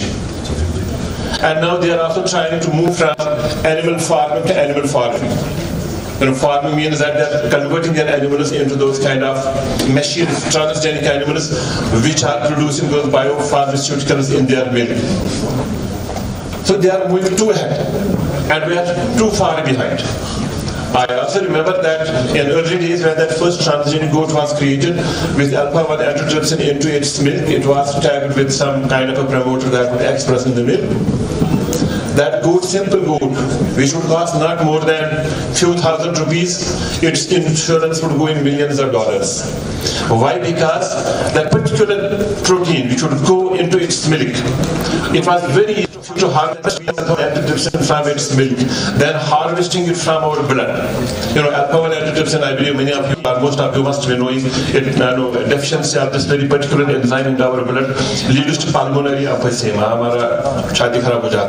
And the treatment for that is only that we have to get this alcohol antitrypsin out of the blood of a healthy person and inject it into a person having the deficiency of alcohol antitrypsin. That means one dose of that alcohol antitrypsin would cost $400 at that point of time. And with that single transgenic gold, its value came down as low as $10 per dose. So that means that now they are bringing in the technology into it. That is, if we have the challenge, there is no escape than to be more creative, more innovative, and bringing in the technology into it. And what are those technologies? Of course, evolving technologies are the technologies of the artificial and the machine learning, because it has to be now smart agricultural or smart livestock farming, and smart livestock farming cannot happen without bringing in the technologies of the for example, our houses, our poultry houses, our cow houses. We can't just bring in poultry and put it into any house. It has to be a controlled environment, has to be managed into it, and it cannot happen without bringing in the technology. Same is the case with the advanced technologies of the biotechnologies, the gene editing technology, the CRISPR-Cas technology. And I'm very proud, I compliment my colleagues at Faculty of Veterinary Sciences who are working on developing the these 5 vaccines which we are developing. One among them is the vaccine against the salmonella, and infectious bursal disease, and infectious bronchitis, kind of the diseases. So if we succeed in bringing those vaccines, and many of my colleagues are also working on these mesenchymal stem cells in stem cell therapy, especially in arthritis or in kind of joint issues. So that's what we need to venture, and it needs therefore the courage. First the vision, the courage and the passion. So I would request my colleagues here that the way you have been doing, please keep on doing, and then the deliberations which will be happening for the next 3 days, that should give you some more insights, because we have the renowned experts from around the country. For us to have them here, host them here, to entertain them here, and then to get maximum out, because whatever an expert will be coming here on the dais and speaking, it means you will be speaking it out of the experience which he has gained over many decades with him. And it is therefore I was saying that we are really thankful to the society that you have chosen this University Experience. I will not take too much of a time. I hope that you enjoy your stay. And I believe our president was also saying that coming to Kashmir doesn't mean that you will only stick to this conference. I believe you will hold some couple of days more, go around and see the beautiful gardens and beautiful the lake around. Simultaneously, I would wish this conference a great success, and hope that the outcome of the deliberations shall help us in our endeavor to build excellence in research and development in this university. I wish all of you a joyous stay. I thank you very much. Thank you all. Thank you, Professor Madan Sahib. Every time you come to us and encouraging our faculty. And I'll tell you very honestly, whenever my colleagues would believe that you're coming to the University of Kashmir, they feel really elated. And thank you, Rastogi Sahib. Thank you, all the dignitaries and the experts who have come from around the country and have given us an opportunity to host you here in this university. I believe, and I'm saying that our infrastructure is not that good, which is at your respective places, but then we are good hosts. Of course, we will be limiting in some of the infrastructural facilities. Thank you very much, and thank you all. God bless you all.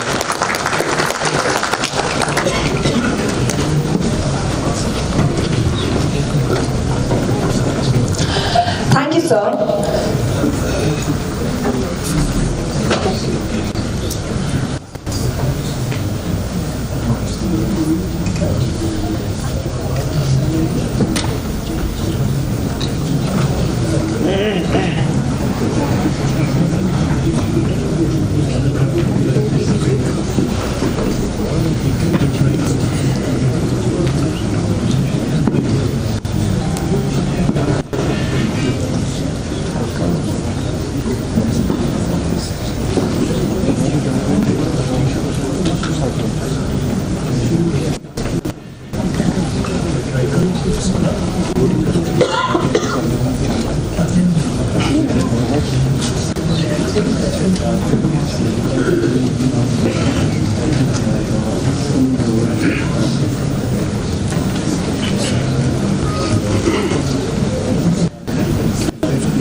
Thank you, ladies and gentlemen. We appreciate your valuable time and patience. Now we request the organizing secretary to please commence the technical sessions. Wishing you every happiness, prosperity and peace. Thank you and have a nice day ahead.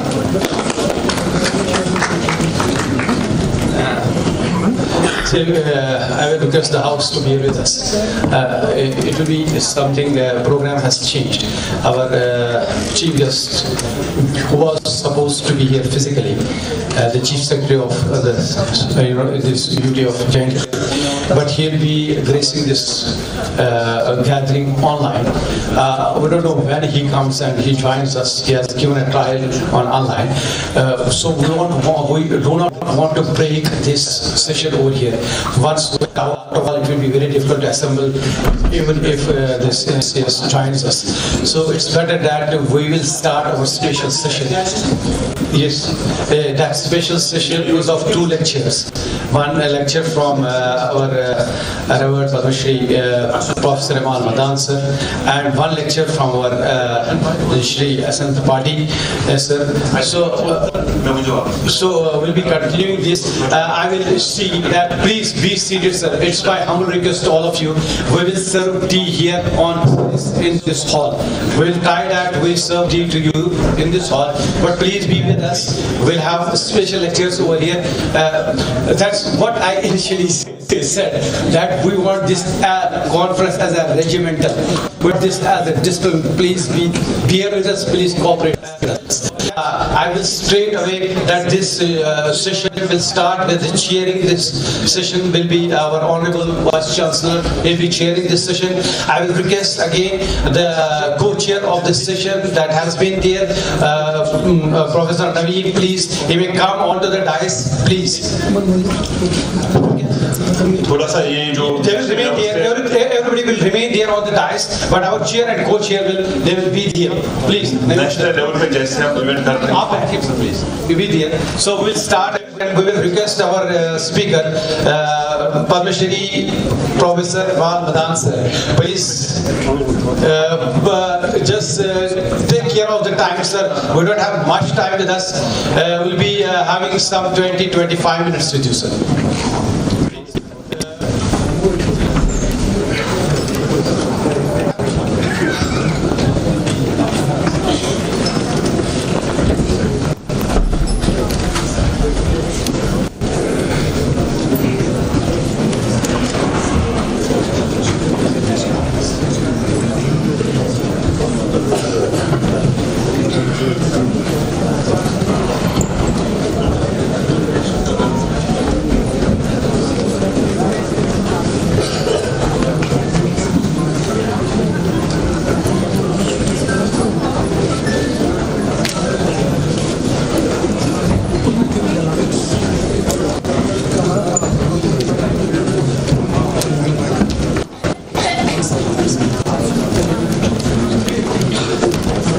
Please be seated. Please be seated. I once again request all the guests to be seated there.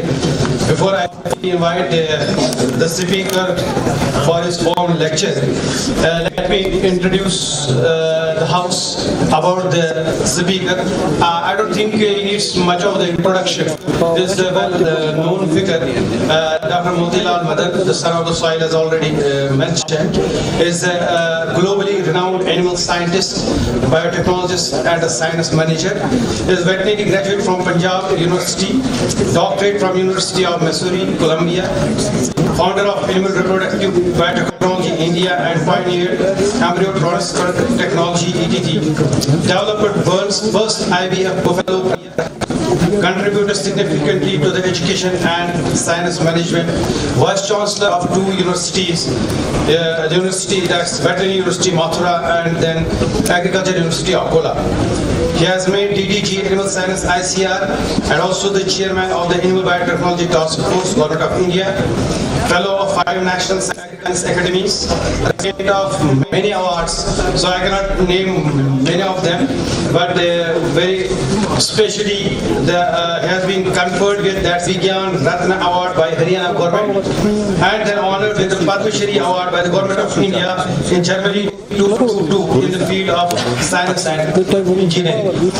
This is what brief I can have much to describe it in detail. So I now formally and humbly request Professor Abel Madan sir for his special lecture. Please, sir.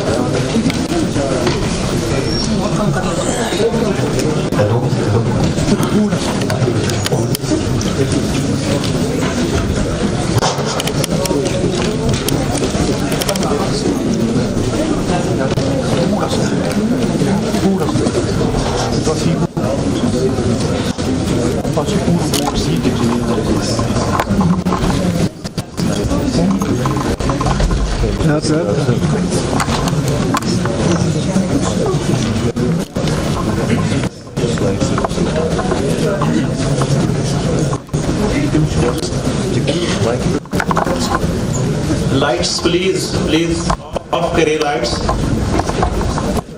Lights off.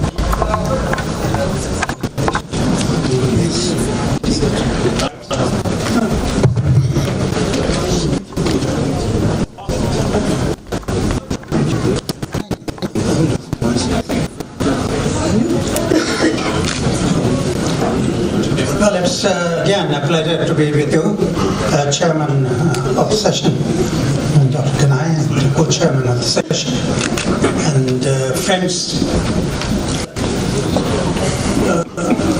You must have heard the morning presentations by the Honorable Vice Chancellor, and I found that there were a couple of books which had been made in here. So we're talking of what's modern and what's current at the present. In that context, I thought that why not to be thinking about the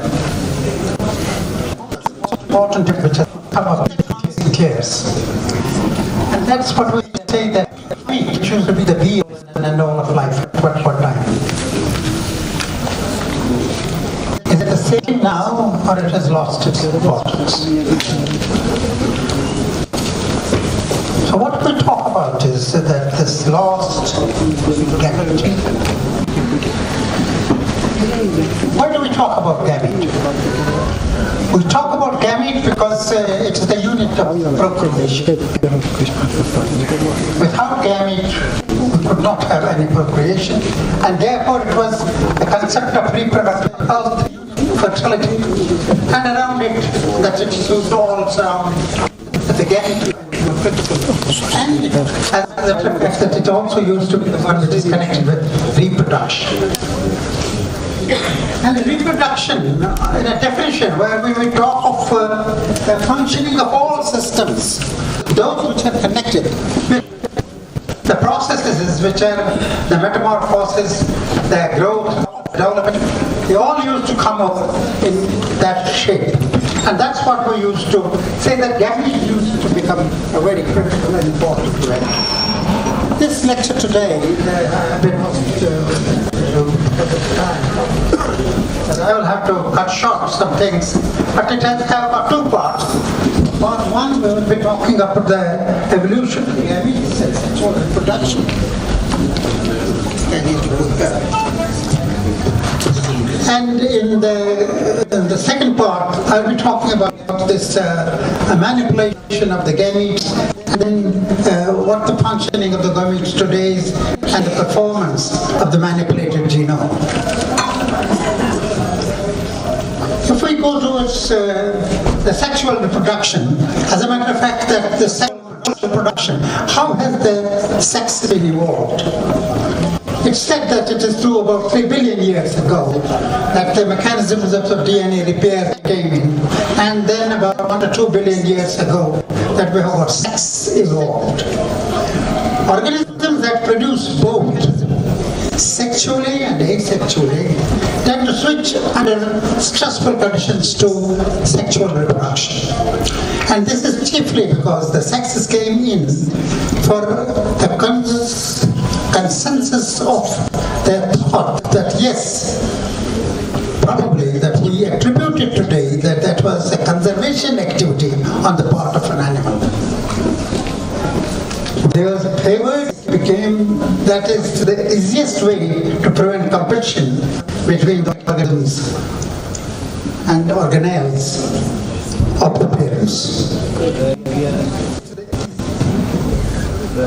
There are two types. We talk of the human sexuality, which consists of components like sexualism, intimacy, sensuality, sexual identity, sexual health and reproduction. And we talk of animal sexuality,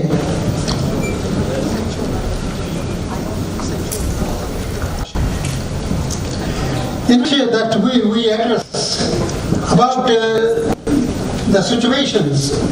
Does it not change?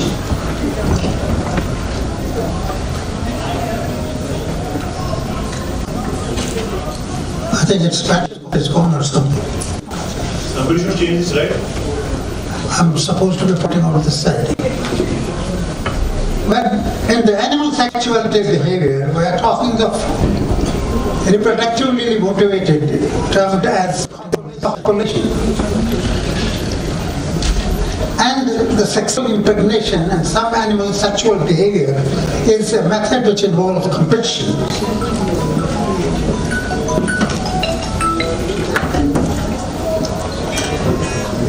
The types which come in the behavior takes many different forms, including within some species, form and mating, reproductively motivated systems, monogamy, mating systems, seasonality and motivation. But you can see that on the right side of the diagram in there, that where we can see that there is an anatomical changes which take place. For example, that is a turkey, and you will see that the different structures are in the head of the turkey that will change their form and system over years. Because of that what we see is that there is a burst about of a copulation, and this copulation does not take place. When to talk of animal sexuality, unless and until that we have got a system by which the animal is being attracted, and there is attraction between two sexes, and that's what we refer to as estrus. So, as a matter of fact, the reproductive cycle becomes very critical as when we are talking of sexuality in animals. I'm sorry, this doesn't move.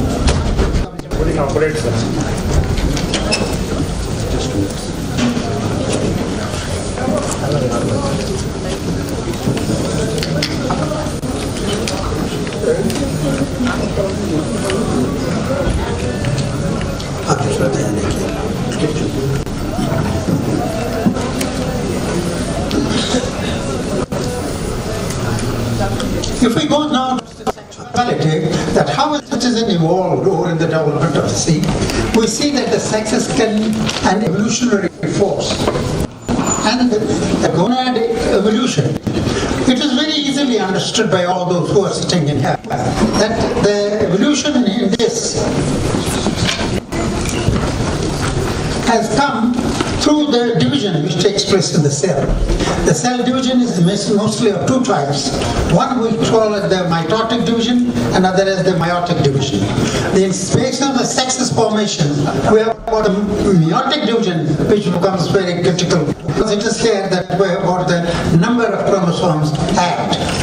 And therefore, even if it has taken billions of years, but what we see, the genes get shuffled into new combinations. And that happens only due to meiosis. And that is when we say that a new specialized cell division that produces gametes has come into the existence. So therefore, these gametes, what we talk of is that we're having a meiotic division in which we see that the meiosis, that inheritance, which is going from one cell into the another cell, is altered because of various specialized divisions, which refer as the meiosis. I may not go over into that. There is a great detail of explanation over into this, which is the basis of the evolutionary force. But let me not go towards this, otherwise that will take a little bit of time. However, if we talk of this manipulation, the reproduction and genome, the design, structure, and the functional change. Now, these are through assisted genomic biotechnologies, which have the genome, we can have the transgenics, we can have the tweaking of the gene functions, or the genome editing. The genome editing is induced where we talk of a cell which is pluripotent. That is the stem cell. A pluripotent stem cell means it can take up a particular shape that we have got. Now, these cells, the gametes and the embryos, which come in the genome editing category. And what are those? That we are going from these gonads to gametes. And this cell division which I had explained earlier, now that is through a process that which is taking place in the reproductive organs, whether it is the male gamete or it's the female gamete. The interesting part of it is that we have got gamete and the female gamete, which is different structure functioning. These gametes are referred to as the sex cells.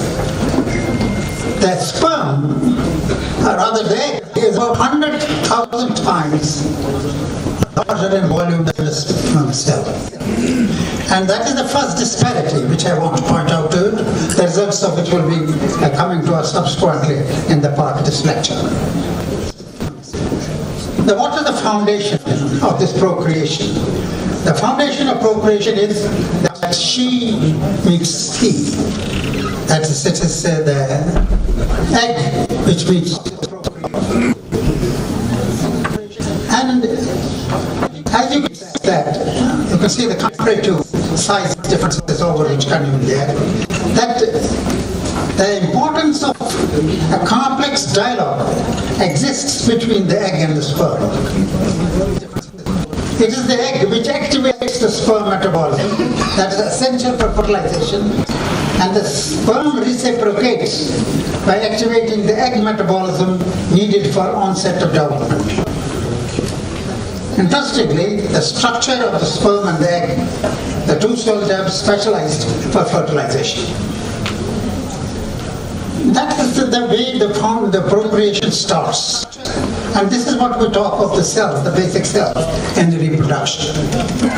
These things get followed up subsequently into a process which we call the central focus of gametes, and that is what we refer to as the fertility. And this vulnerability of the fertility issues, whether it is human or it's livestock coordinates. Fertility issues are all centered around the egg and the sperms. That's the majority of them, about 60% of them. The rest, there are other reasons also. We can see these changes take place, that after 535 million higher conceptions controlling fertility in human and 1,320 million birth control. Similarly, interventions of fertility consideration for both intrinsic and extrinsic factors,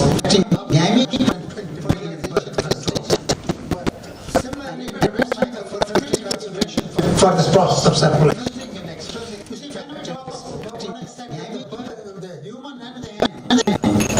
When it comes to the population,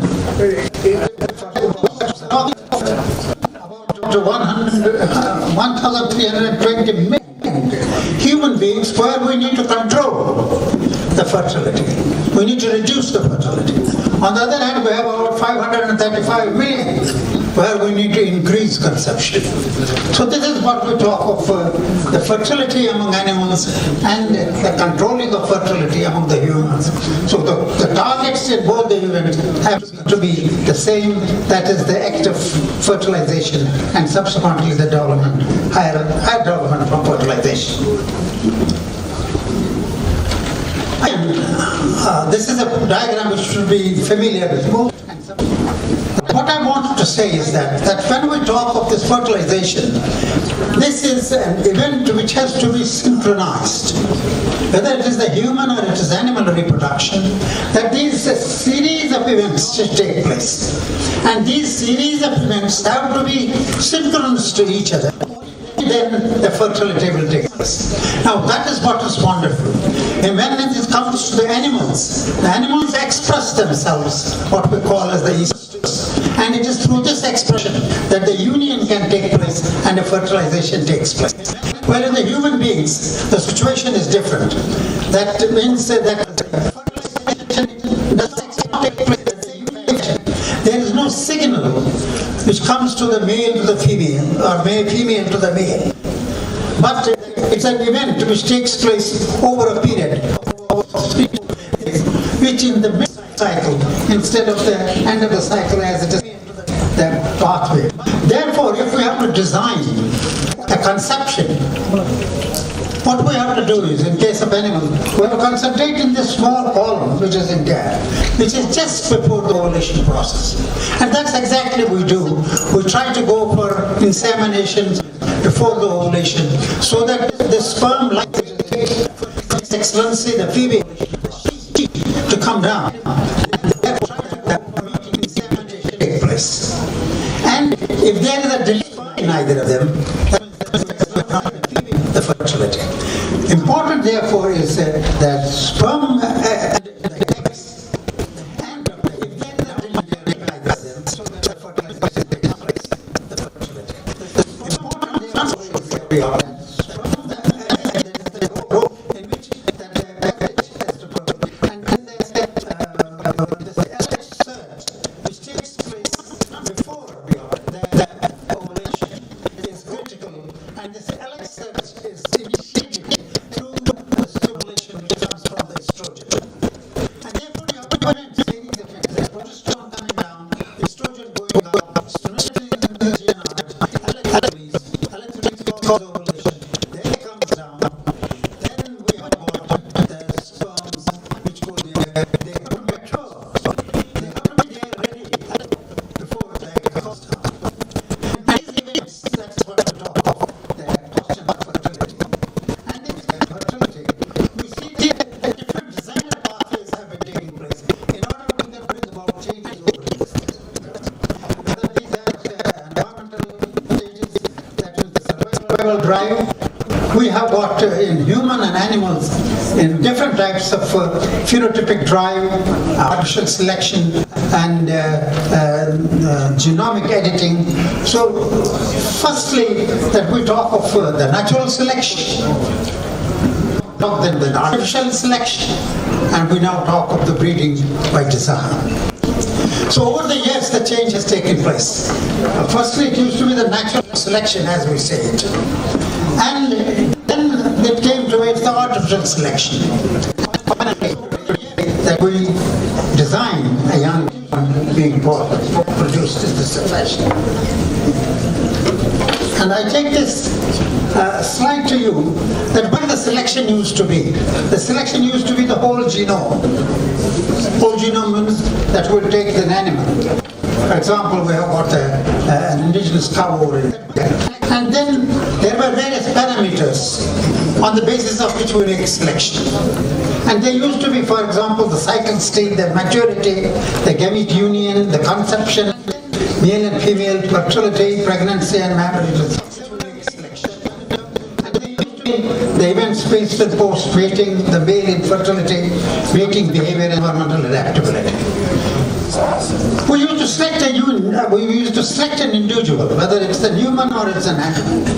There is a picture something in between, and I think that this is an important picture about which we should be going towards the end of this lecture. I want to bring about that this type of whole genome collection, and I think that was also the means by which we used to bring about the capacity increase, the selection process. And we'll be talking about that classical genetics, we'll be doing the genetic diversity, gene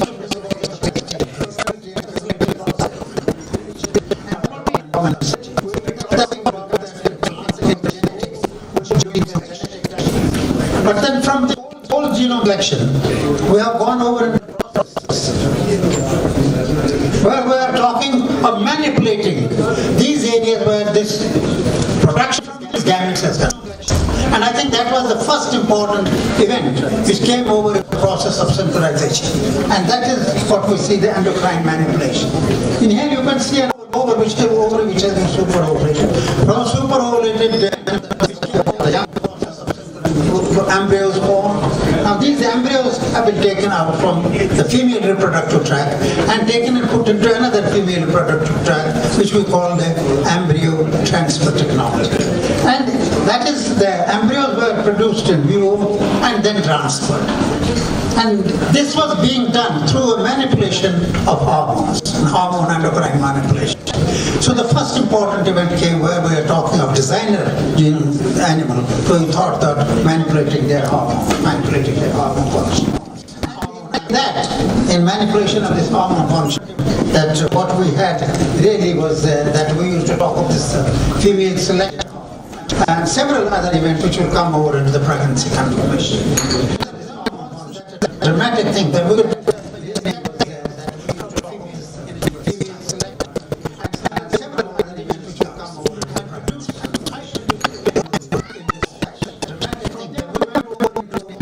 situation where we will talk of the in vitro fertilization. Instead of this fertilization taking place in the female reproductive, we went over into the in vitro fertilization.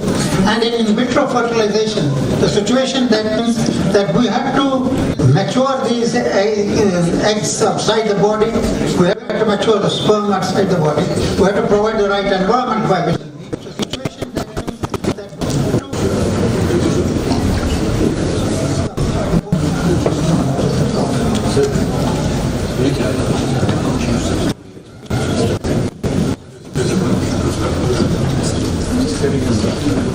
I think this is time to आप ये मेरे थोड़ा सा सबको introduce करता हूँ।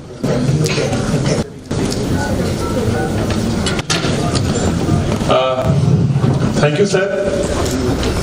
I hope that I am audible to our worthy Chief Secretary of the UT of Jammu and Kashmir, sir. You are loud and clear, Mr.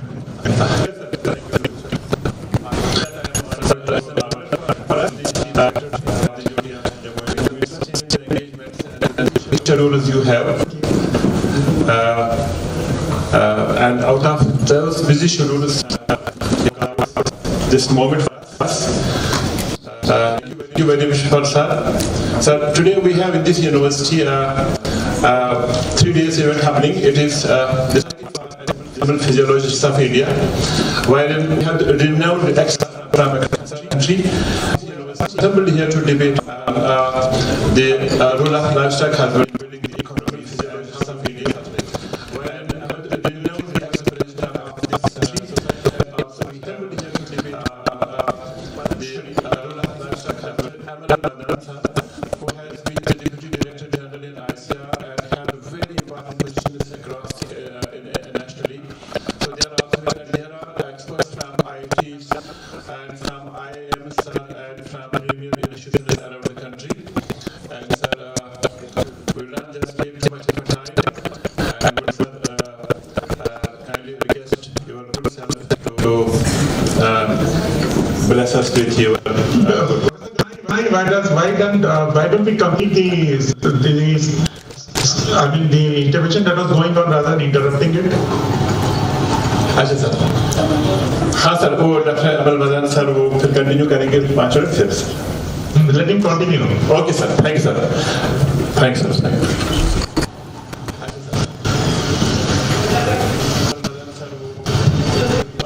To this, welcome you to this group. What I was talking about this modern technology, that it means that several events have to be coordinated together in order to find out that if there is a single animal, which is a very superior animal, that it can be multiplied several times in a year itself.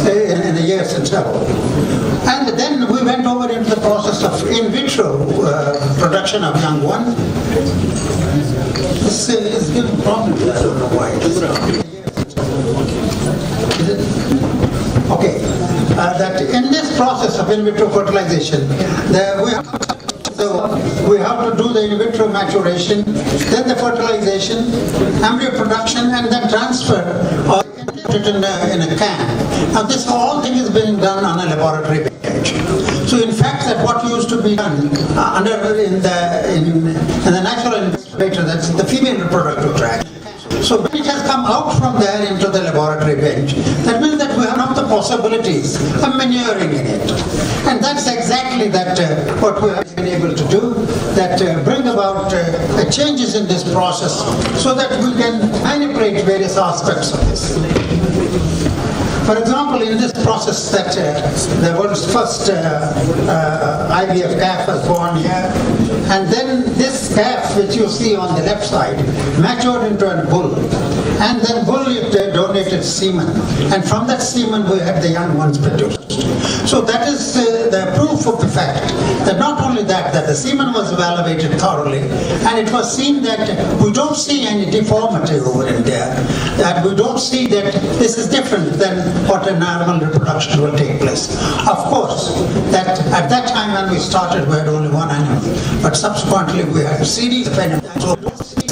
And we got some of the best animals through this IVF, which were used for production of semen.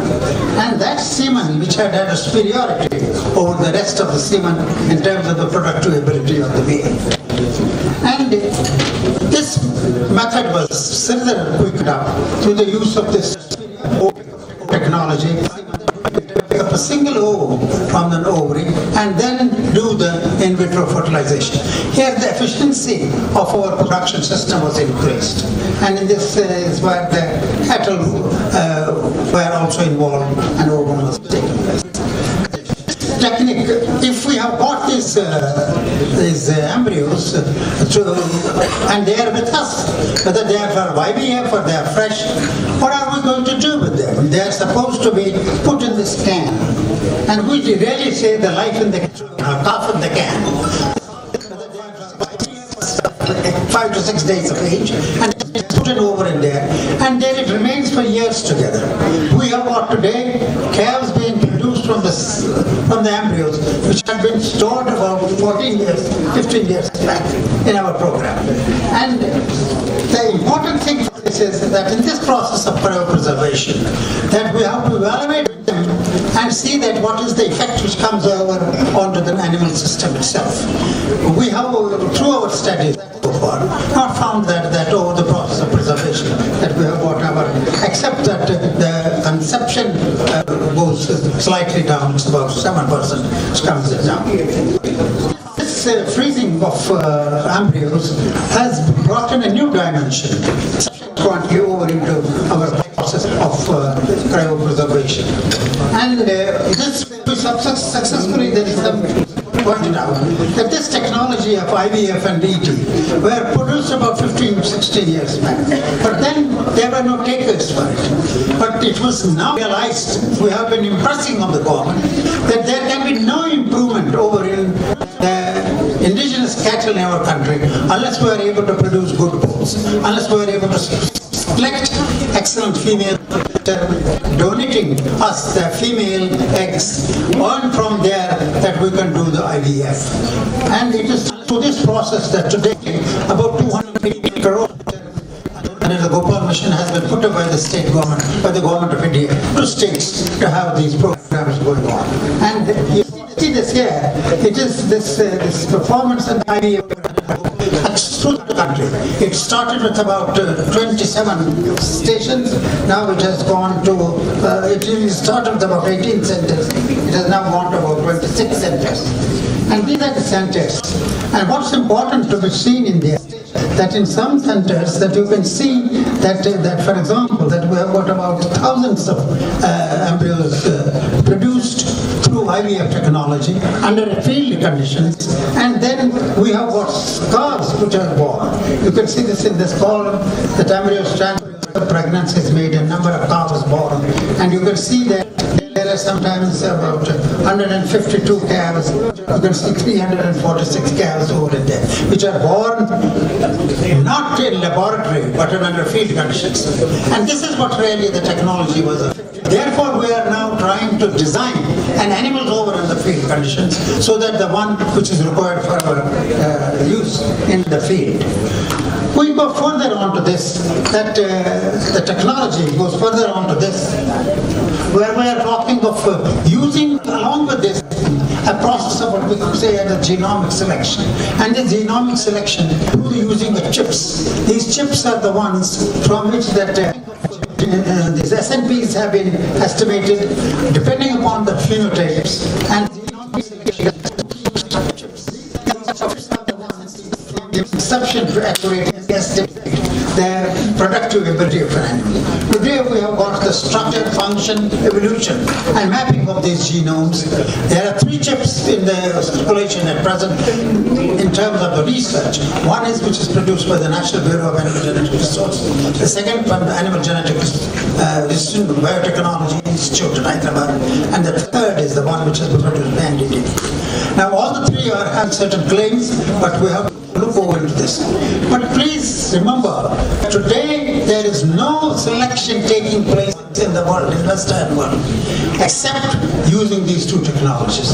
And we will be selecting the female on the basis of the ET or the transfer technology. So the more we go over towards the better and shorter will be the targets which we will be reaching in our animal requirement. In the genomic selection, that there is very interesting which are coming.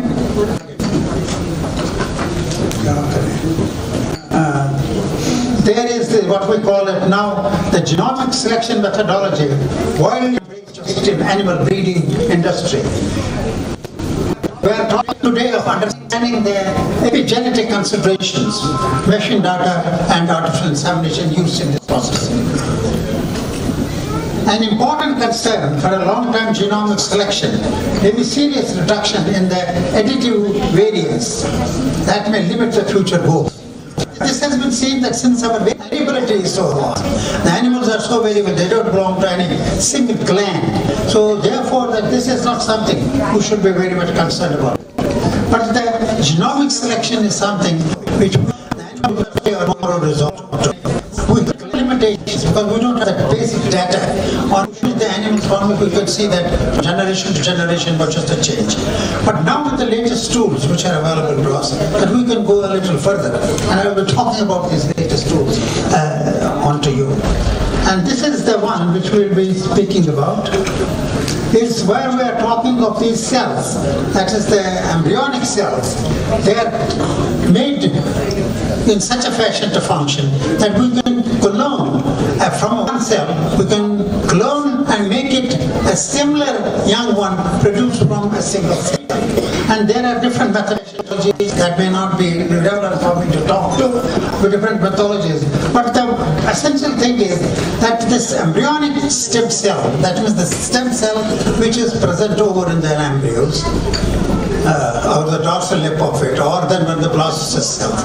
Each of them is capable of totipotence. So they are able to go through the development, and we can use each one of them. And it's the same thing as the whole zygote was. It will produce the same young one at that time. So the technology here we have taken, we first went over to producing an embryo in this cloned embryo.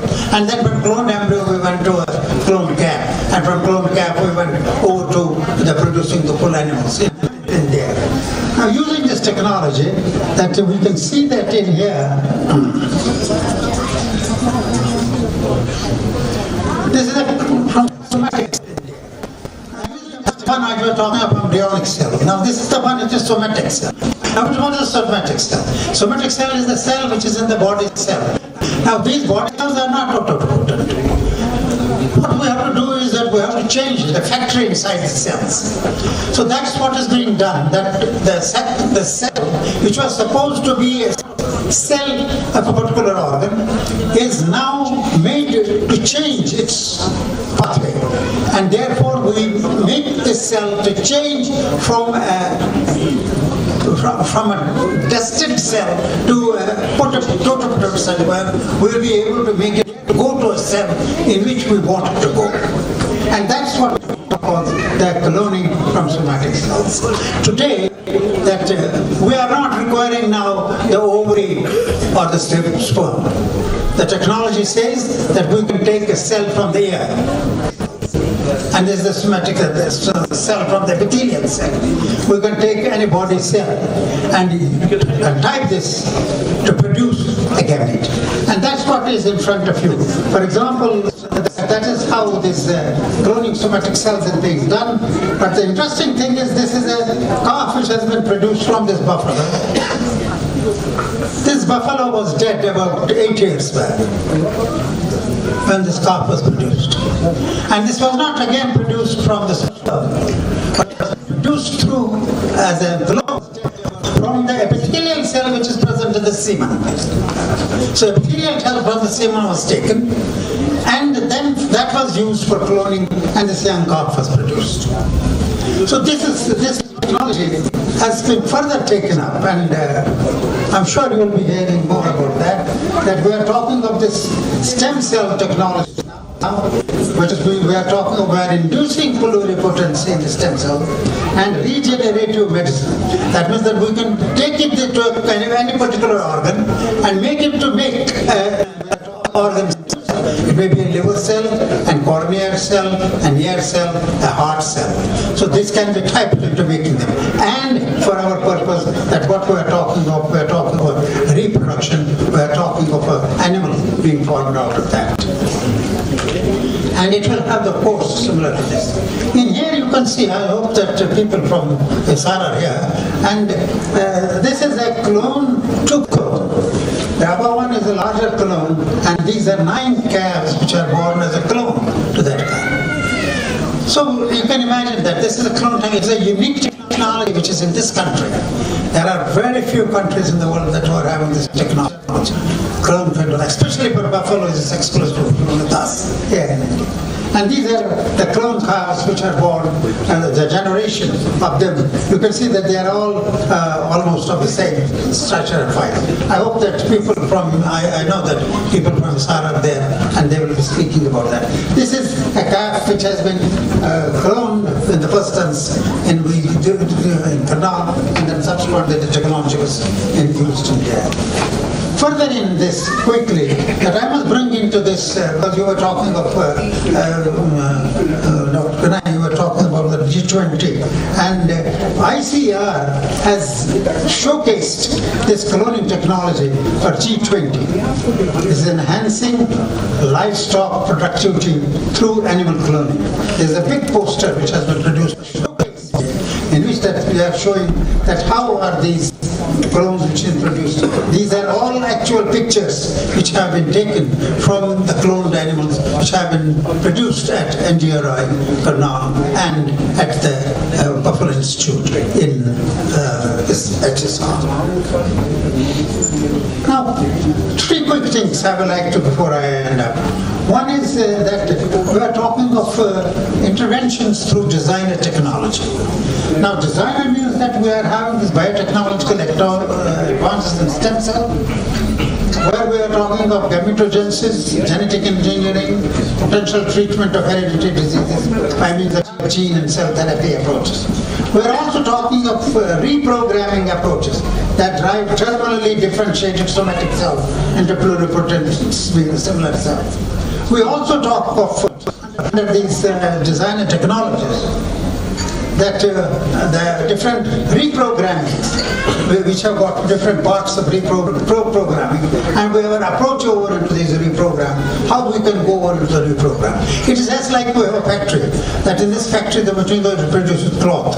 We can change the input and therefore change the output of this factory over in here. Recent advances in derivation and differentiation of pluripotent stem cells, and finally the challenge of the current narrative view to target genome interventions during the in vitro fertilization applications for animals and for couples, i.e. human beings. And that is what we're going to be able to treat diseases over in the This another technology which has come out, that man, when it went to moon, at that time, that is a small step for mankind, but a giant leap. It is a small step for man, but a giant leap for mankind. Please understand that there has been no leap since 1969. It's now that another leap has come out, where we are taking a scissor, and through a scissor we are cutting over. When we had problems about the gamete production, when we had problems about the genomic crops, when we were talking of that we cannot bring genes from outside, here is a very simple solution. We are putting nothing from outside, we are just making change in the single amino acid base. And that is the expression of that gene. So the expressions have been changed, and that's what we call as the CRISPR-Cas technology. And in that through CRISPR-Cas technologies, it has been used to create a new design animal that we will see that it is in here that we don't need now to pool the animal. We can use this technique in which that we can get rid of this Then we have got this, by which the disease in animals have been in case of pigs similarly. No pig could come over into Europe because they have a swine fever, but now that has been controlled. Similarly, that in crops, we have got modern nutrient composition in crops. Milk designer, biofortified rice, this is all coming through this program, which will help us in bringing about what we call as the control over hunger. I'm also to say that genome editing is the emergence of three cutting-edge reproductive technologies. One is the zygote electroporation, the second is the zygote transduction of recombinant viruses, and third is the surrogate SAD technology. They will provide readers with a new strategies from genome editing. And we will some things of this type by 2050 will come to us. And through this CRISPR technologies, genome editing, we have been able to go to a variety of animals, whether it's pig, cow, sheep, goat or dog, that the end result has been that we have been able to have a change over into the functioning of this animal, and we have got now a new proteins available to us, or new animal functioning, whether it is through its control of a disease or production of a new protein. And also that this has helped us in producing new organs. That means today we are talking of meat production. Now meat production not from an animal itself, but meat production through these cells. We take these cells and put them together and you have got a loaf of meat being produced, which is similar to the meat which produced from animals. And these is what we call as organoids, animal-free meat alternatives. Similarly, we have got the milk, which is coming over into the session, and we have got what we say as a synthetic meat being produced and commercialized. The biggest breakthrough has come when we say about the designer. Now, if you want a baby, you will now have to design. You can give the design of a baby that it should come of this height, this will come of this width, this should be the eye, this should be the hair, and you can get over into this what we call designer babies, which have come over into this. And similarly, we have got designer calves being produced, that we have got this animal, we should have a milk production. Imagine, today we are talking of milk production of 21,000 liters, we are talking 27,000 liters on an average, and 42,000 liters from one cow. Now that is coming because now we are designing this animal onto that process. And this leads us to a situation where you can see that just as we have got a herd of animals, we'll see the herd of babies coming over into us, like they're waiting all gone through the process of regeneration. I will finish off by talking to you something where the sea meets sheets, but the sperm cell is also in crisis. So far that I talked about the egg, but the sperm cell is very much in crisis. That the genetic and epigenetic factors, and that's increasing the male infertility. It's also causing, and tremendous because of various issues which are connected with the male infertility, and they shape and they come up over in this fashion.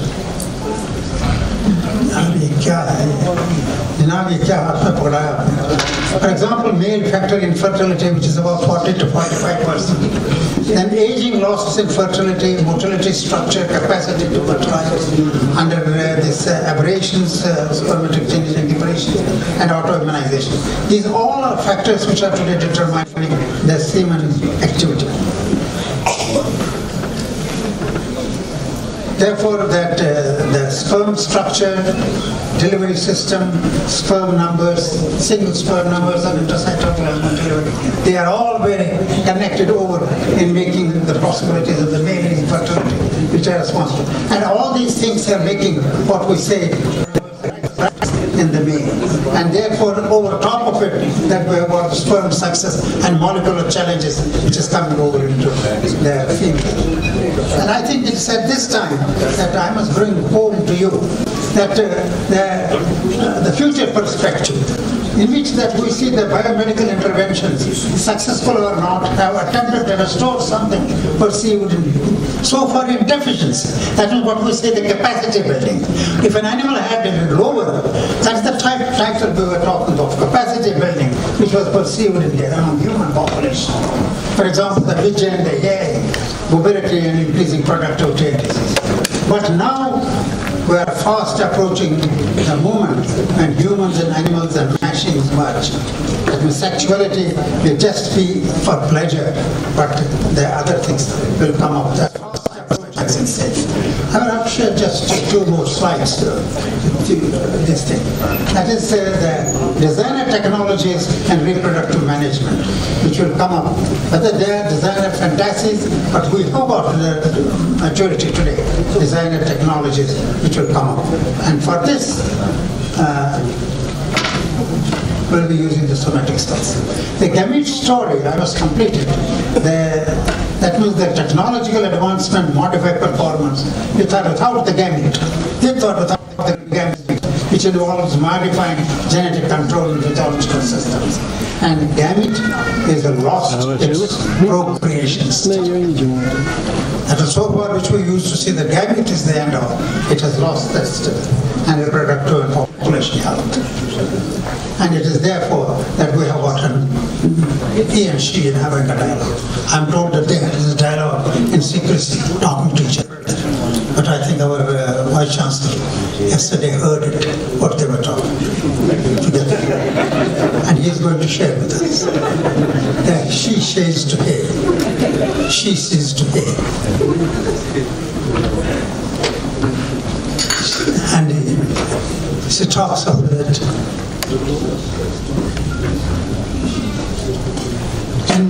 in a philosophical manner. तुझे याद हो कि नहीं याद हो वो जो हम तुम में करार था तुझे याद हो कि न याद हो और ये जवाब दे देता है इन्होंने सुना है ये जवाब देता है कि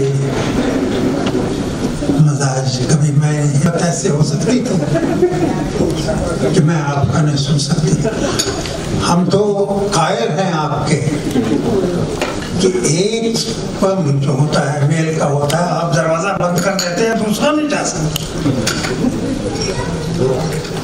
वो इसके बारे में ये कहते हैं कि एक्चुअली ये है न तुम बेवफा हो न हम बेवफा हैं मगर कुछ जमाना ही है ऐसा तो उसका जवाब इनकी तरफ से आता है कि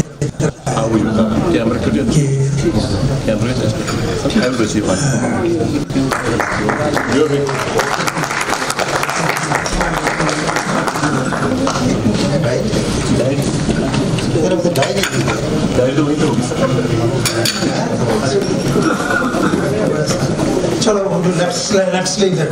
Let me finish with you on an idea. The other day I was in Singapore, and in Singapore there is this Patrice Efficini. He had made a depiction using the modern day technology that what is we are going to where we are going. It is just for you. I will leave you the 5 diagrams for you to live in the bizarre yet beautiful world of Patrice.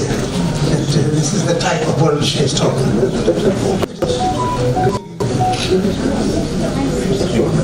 The family, how future family will be living. You will be hatching your own eggs, keeping the eggs and preserving it. This is the easy family.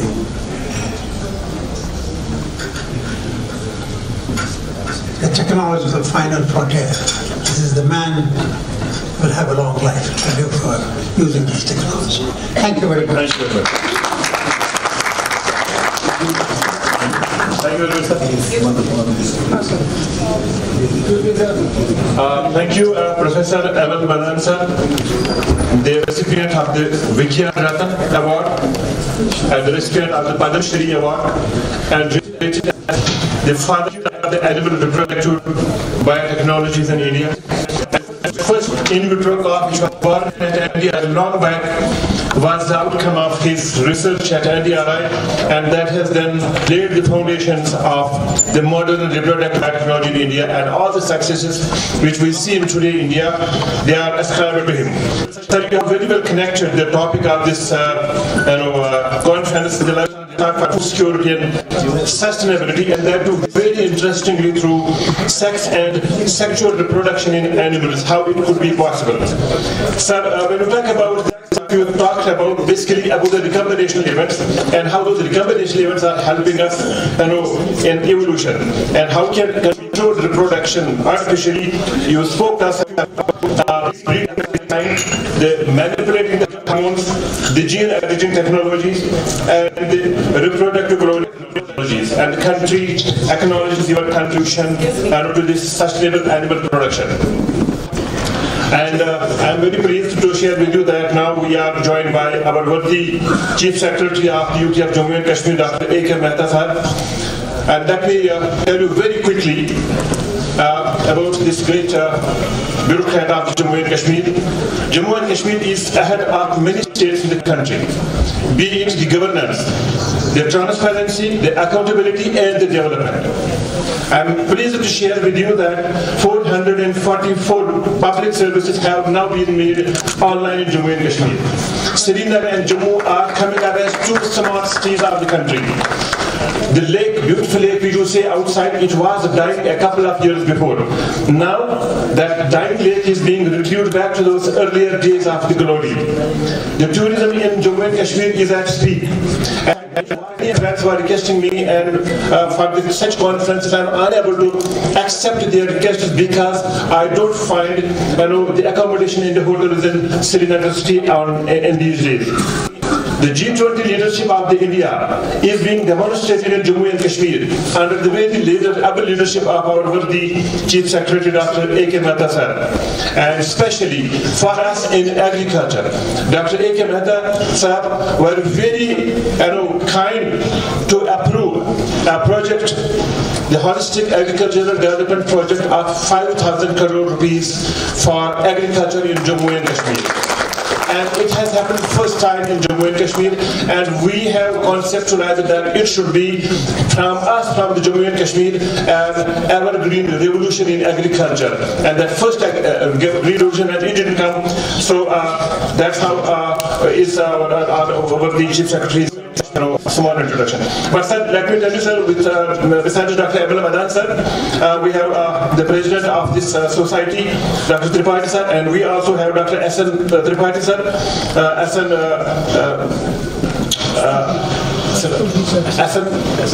Tripathi sir, yes sir, a retired IS officer of the 1985 batch, and he's our motivational speaker for the day. But because we believe that inspiring young minds and showing them the windows of change is also very important besides teaching them. Sir, I will not take much of your time because you are so busy. We leave this podium open to you through virtually, and would request you, sir, kindly share with your words of wisdom and tell us the changes which you are bringing at the governmental level, and how could we also build our efforts to see that those goals and the dreams which you see, we realize them. Professor Nazir Ahmed Ganai, thank you very much for inviting me to this very important conference. This SAPI annual conference and symposium on technology-driven physiological capacity building in livestock for food security and sustainability is very, very important and very timely. I think technology is going to play a very major role in ensuring food security and nutritional security. And as we move from 6 to 7 billion and then to 9 billion, and within J&K from 1 crore 25 lakh people to maybe 1.50, we need to look at what we need to be doing going forward. And I think this is a very, very timely conference. Importantly, you need to be future ready. And we need to value our traditional systems, but we also need to be future ready, and that's very, very important. In my days in the Environment Ministry as head of Genetic Engineering Approval Committee, we found a very, very deep reluctance in accepting the future technologies because of the risks associated. And I thought that few things which could have been taken forward, we were not able to take forward because of the very stiff resistance from some of the people in the scientific community, which felt that there was too much risk involved, even though those things were happening anyway in the country. And therefore, a conference like this is very, very important in building the capacity amongst the students, faculty, and all the very distinguished scientists, including Professor Madan, to keep this country ready for future challenges. If you don't embrace technology, somebody else will do, and you'll be left behind. If we really wish to compete as a front runner in the world, we cannot be technologically challenged, and we have to be technologically empowered. And if we really wish to see sustainability going forward, I think technology has to be a very, very important component of that sustainability effort and the framework. So technology as a very important element of sustainability framework has to be ingrained in the minds of every faculty, every student, every scientist, and every NGO and all the activists. Resisting change is not the way forward.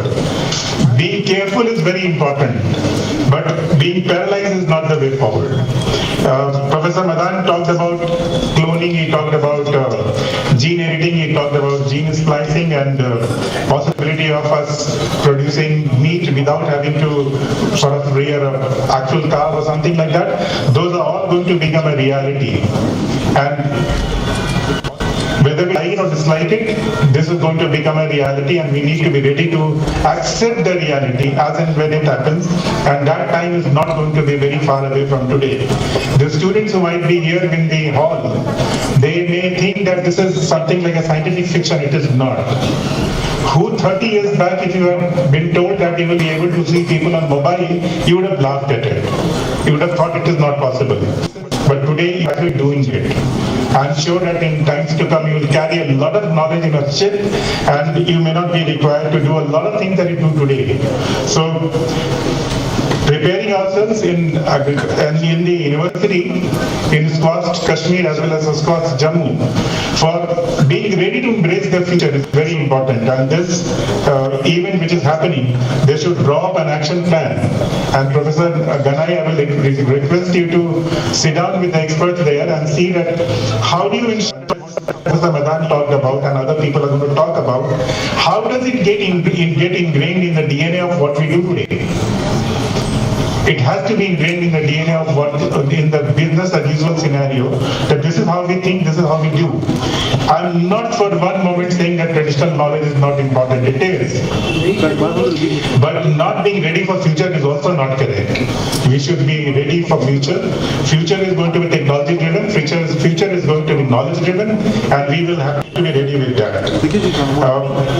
Let me just say that what Professor Ganai mentioned about some very important programs we are launching, for example, self-sustaining system in mutton production, poultry production, then fish, then wool and other things, then fodder production.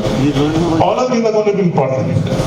And 40% of what agricultural income we have will from livestock, or maybe more, maybe slightly less in future. But ignoring this is not going to be a possibility. And my best wishes to you, and I think this is a very important effort. And I would request you that going forward, in the overall 5,000 crore framework that we have for development of the entire agriculture sector, what is the role that technology will play in livestock? And can we ingrain that part of our what we are going to be doing? And definitely a little bit of fund can be carved out for ensuring that J&K, in fact, we are sort of in a fast track mode in terms of adopting technology. And those of you who are in J&K who are aware of it, now ago we had distance of zero. Today we probably would be number one or number two in the country, not more than that. We probably will be number one this year. Very fast thing happening in a very short period of time. So when you are ready to embrace the change, it happens quicker than you think it can. And my best wishes to all the scientists there, all the faculty members, and Professor for organizing this very, very important conference. I think this is the kind of thing we should be doing. We should always look back with our sense of satisfaction, but we should always look in future as well. And this is not about stargazing, because what looks incredible today becomes a reality in faster time than you think it will be. So my best compliments to all of you, and wish you all the very best. And thank you very much for inviting me. I can assure you one thing, that when it comes to embracing technology, J&K will be second to none into the country. And we will move forward with that. Thank you very much. Sir, I, Zoran Bhampuri, the organizing secretary of this SAPI conference, on behalf of the SAPI and on behalf of the SKUAST-Kashmir, probably I fail in my vocabulary to express gratitude to yourself, sir. You have been with us. It's our honor, and it's really, we're humbled to have you, yet not physically, but virtually. That too is blessings for us. We're highly thankful, sir, to you that you have just spared a few moments with us, and you have really blessed this whole gathering over here. Normally, as per the plan, if you would have been here physically, would have loved to present some bouquet to you. But since you are there virtually, but I will see that what we have here to present yourself, if you are here physically, I will be presenting that to our Honorable VC, and probably Honorable VC will take it to you, sir. Please accept our these honors to you, sir. Thank you very much, and thanks a lot. So if you permit, I can leave now.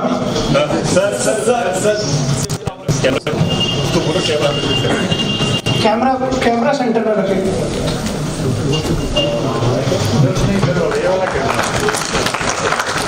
So thank you very much, and Professor Ganai, I would like to request that I may leave now, if you permit. Oh yeah.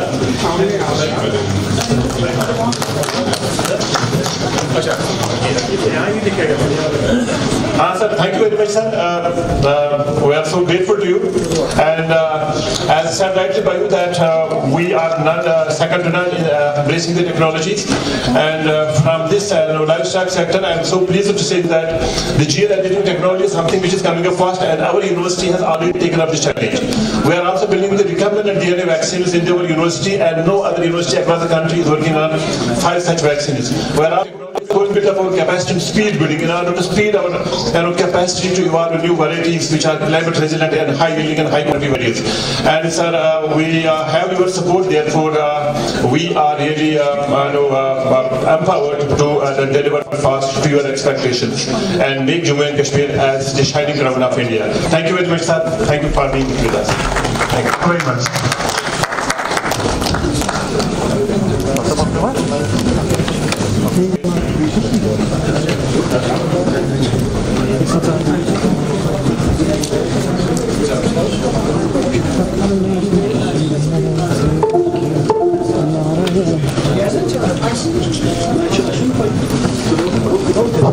I understand that we have been in this very hall since morning and there may be cramps in our bellies.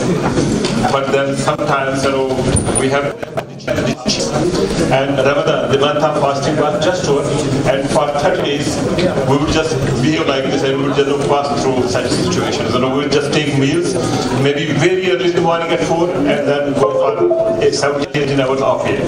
So maybe this is only for you, but then it would be really paying for all of us. We are very honored to just have our Professor Madan sir as the first speaker of the session, and I was so pleased to just listen from Madan sir. How did he connect the sex and sexuality to the sustainability? That was tremendous and incredible, and that is the vision of a leader. The way he was telling us that what looks to us fantastic today, it would be a reality tomorrow. And our honorable the Chief Secretary said rightly that blessed are the guys who would embrace the change fast. Thank you very much, sir, and all time we are highly thankful to you, sir. Very renowned and revered speaker is Tripathi Sahib, who is been an IAS officer of 1985 batch from the Odisha cadre, and he has had so many number of positions in the government, and today he is with us as a motivational speaker. And I tell you very honestly to the gathering here that in our university we are now talking more about the soft skills. We believe that if we have to just build our students, make them complete holistic development of our students, it is not only just the knowledge only, it is about holistic development, and that holistic development includes the soft skills. It includes how we bring in them the creativity, the innovations, and how we inspire them for a change. Dr. Tripathi sir will not just be too long between you and the audience here. Please leave it to you, and then please share us with your very good thoughts. Thank you. Thank you, sir. I don't know how to thank each one of you for having so much of patience. Even you are skipping your tea, you are likely to skip your lunch, and I think you will straight away go to dinner and get things going as to do. You see, Madan sir has just said it was a long leap, and the animal scientists have one advantage: they can discuss sex throughout the day without feeling sexy. And I noted that he meets C is the key word that I took note of it. And today when Supreme Court is discussing the same-sex marriage, I don't know where the society exists. So good luck to animal veterinary doctors, but a bad luck to those who are making public policy to face these twin challenges. Whether he meets C, because somebody said that somebody went to somebody's marriage undetected without any card. तो उसने पूछा किस तरफ से हो, बोला लड़के की तरफ से हो, तो बोला तो लड़की मुझसे कुटाई हुई। उसको दूसरी शादी में क्या किस तरफ से, बोला लड़की की तरफ से होता है, तो लड़के भाई नहीं, दोनों लड़कों में से कुटाई हुई। I know animal scientists will be taking a different take altogether. One thing my point is getting ready, so I can while some time enough time. I am one of those who believe that if you don't understand the public policy, any science cannot make a difference in the life of people. I always give recent example of Corona. Vaccine was science. Because of science, we managed to get vaccine fairly quickly. But the science, had it been only limited to the lab, people could have waited for another 10 years to get the first vaccine and could have waited for another 10 years to get the vaccination. But vaccine went into vaccination, the administration took over to, and today we are in a better shape. This is not my PPT. It's glorifying me that, but I don't deserve at this point. So I will camouflage all these things into what a new age management is going to be and how we should respond and how GOI is responding. I was also in the board of ICR, being a special FA in the ministry, in the department there. I have some knowledge about the role played by scientists and what lifetime of a nation. We were hungry till 64 and today we are feeding 90 countries with food produced by Indian farmers. Credit goes to the scientists. We were asking Punjab to produce less. Can you imagine a situation will come and we are asking farmer to produce less, rather diversify the crop and go into the more commercial crops. Today we are saying Sikkim people to produce more children. Another contrast within the same territory of India. So there is a saying in political science, I am a student of political science, very little science, so you can say that all that you said I have not heard or understood. But I know one thing, that this little bit of political science and science within political science, I understand that we have to keep the ladder.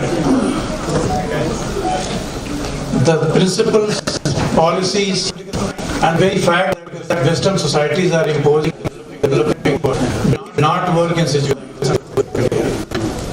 We were told that you need a good public policy, you need good institution, only then you can develop a great nation.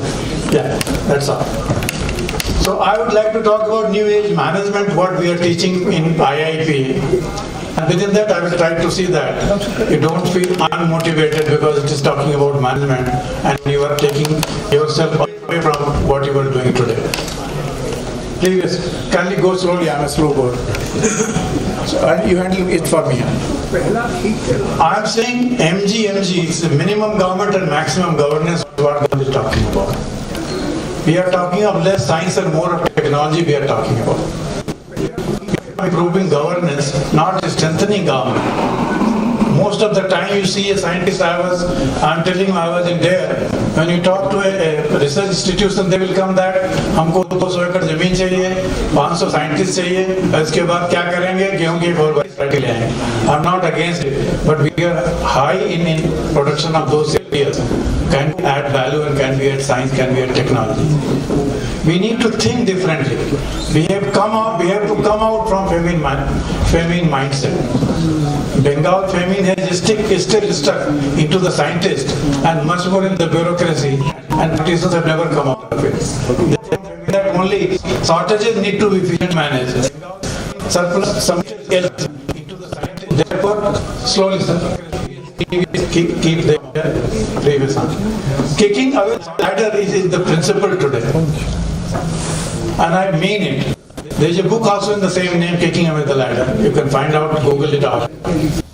The Western society, when they developed themselves agriculturally, industrially, colonized the whole world, then came to order when they stopped fighting among themselves after settling their issue. They are telling to the developing world that you must have a good institution, you should have a good public policy, only then you will develop a good per capita GDP. The same thing is not true if you take up the example of South Korea, take up the case of Japan, take up the case of Singapore, even take up the case of India itself. We didn't have great institutions, but still are sufficient agriculture. And those institutions were scientist institutions. We created more scientists. 7,500 scientists of ICR have made India self-sufficient food grade production. It is this quality of scientists which will make India carry over its problem. It is not the public policies. But if you take an example of vaccine and vaccination, you can imagine that had these technologies remained in the lab, had there been no KVKs, no extension, no extensive promotion of this technology, we could have been still living in PL480 situation. Science has never been a problem. Science has produced the first car. The stone is not over, not because the stone is not there. We have better alternatives. Same thing is true for science and technology also. Friends, when we are building a billion plus nation, we can't have a 18th century technology, 17th century public policy, and 16th century mindset. Therefore, kicking the ladder is the best option for us. Next. What is development is all about? Is it about developing scientists, developing more university, or spending another 5,000 in agriculture? In any case, we are giving 3 lakh crores of subsidy to the same whom you have made self-sufficient. What is wrong in public policy? That despite producing more, consumers are still paying more. And we have got much more wastage in the market than we have, and we were importing only 3, 4, 5 decades earlier. The government rethinking the new PLI, what we call it national advances, we have to deliver prosperity to the people, which goes to per capita GDP, not the national GDP, which goes for living standard improvement, not only standard of rich. We have 45 million Indians who are richer than Silicon Valley. We have 500 million Indians who are richer than Europe, but we have got 120 million Indians whose income is per day less than $2. I'm not saying poverty should be mainstream, but poverty should not be made so sexy also that they how to remove poverty only in 5-star hotels. There need to be change in the mindset, and so is need for infrastructure. Infrastructure is not only road, port, airport, even scientific institution, good educational institution, health of excellence can also be part of the same infrastructure. Next. I know time is very short, so I will highlight on a few issues. I do believe that there are 5 ways to look at the problem. One, to think that the problem does not exist. Second is to think that there is a problem that I have no business to do. And third is, there is a problem I as an informed citizen, as a public policy maker, must look into it. We have ignored our miseries pretty too long, being siloed. A man doing research in agriculture has nothing to do with research in, let's say, sheep and other animals. I have seen how scientists fight in the ICR meeting. Sir, at DTG, you must have seen it. Everybody is concerned with his own institution or her own institution. Those institution bahar le jaye. The time has come to de-siloate government also. So we have to go for critical thinking, and primary critical thinking is creative thinking. It is change in mindset, change in growth mindset. Everything is not right, but everything is not wrong. I was astonished in the early morning children say, "Jab andhera ghana ho raha." Andhera ghana nahi ho raha. Today India is going to be a big power. We are big so good. I'm not questioning the bhajan or the song. I'm only saying, if we spread negativity, we will get negativity. इसलिए मैं बोलता हूँ हंसो हंसाओ. Laugh become a reason for somebody else's laughter. हंसाओ, किसी को हंसाओ, not by questioning him. मैं बोलता हूँ, लोग मेरे बोलते हैं आप हंसते बहुत. मैं पे ही जवाब देता हूँ, हंसता हूँ आसपास के आंसू बटोर कर. हंसता हूँ आसपास आंसू बटोर कर. वो क्या हंसेंगे जिनको रोना नहीं आता. Unless we understand our problem, we can't find solution. And critical thinking is one thing which is missing. We think that technology is solution of all the problems. It is not, sir. Technology will not deliver bread. It can deliver cash in my bank account. It will not deliver work.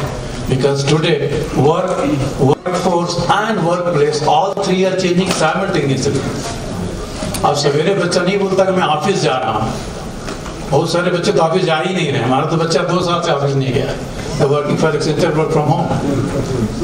तो जो सवेरे tie पहन के जब गाड़ी में बैठते थे, दरवाजा खुलता था, बीवी गुड बाय बोलती तो समय ही नहीं चला, वो समय शायद मिलेगा भी नहीं, ऑफिस जाते ही नहीं और बाप से ज्यादा कमा रहे हैं। तो workforce, all three are changing. Technology alone is not the solution, but you can't run away from technology. Therefore, critical thinking is required, creative thinking is required, and solution mindset is required. If you can't find solution and you have still located a problem, then I think in management theory, you are the problem. There is no problem which Allah, God, or anybody has created who does not exist, which cannot be solved. So if you have solution mindset, you will find that no problem exists which is beyond me. It might be within control of somebody else.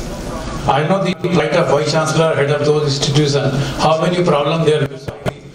Faculty, non-faculty, teaching, non-teaching, everybody comes with a problem. Rarely people come with solution.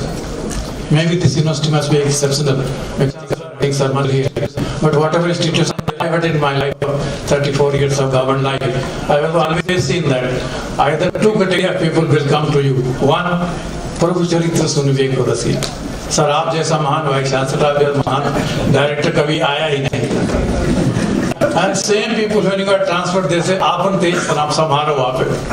Hell if you go with you. We get enamored with that thing, and we generally say that critical thinking should be outsourced. Today, a long breed of consultants are moving around. हम आपको सुधार किसी भी साथ के मन पढ़ने शादियां कामयाब होती.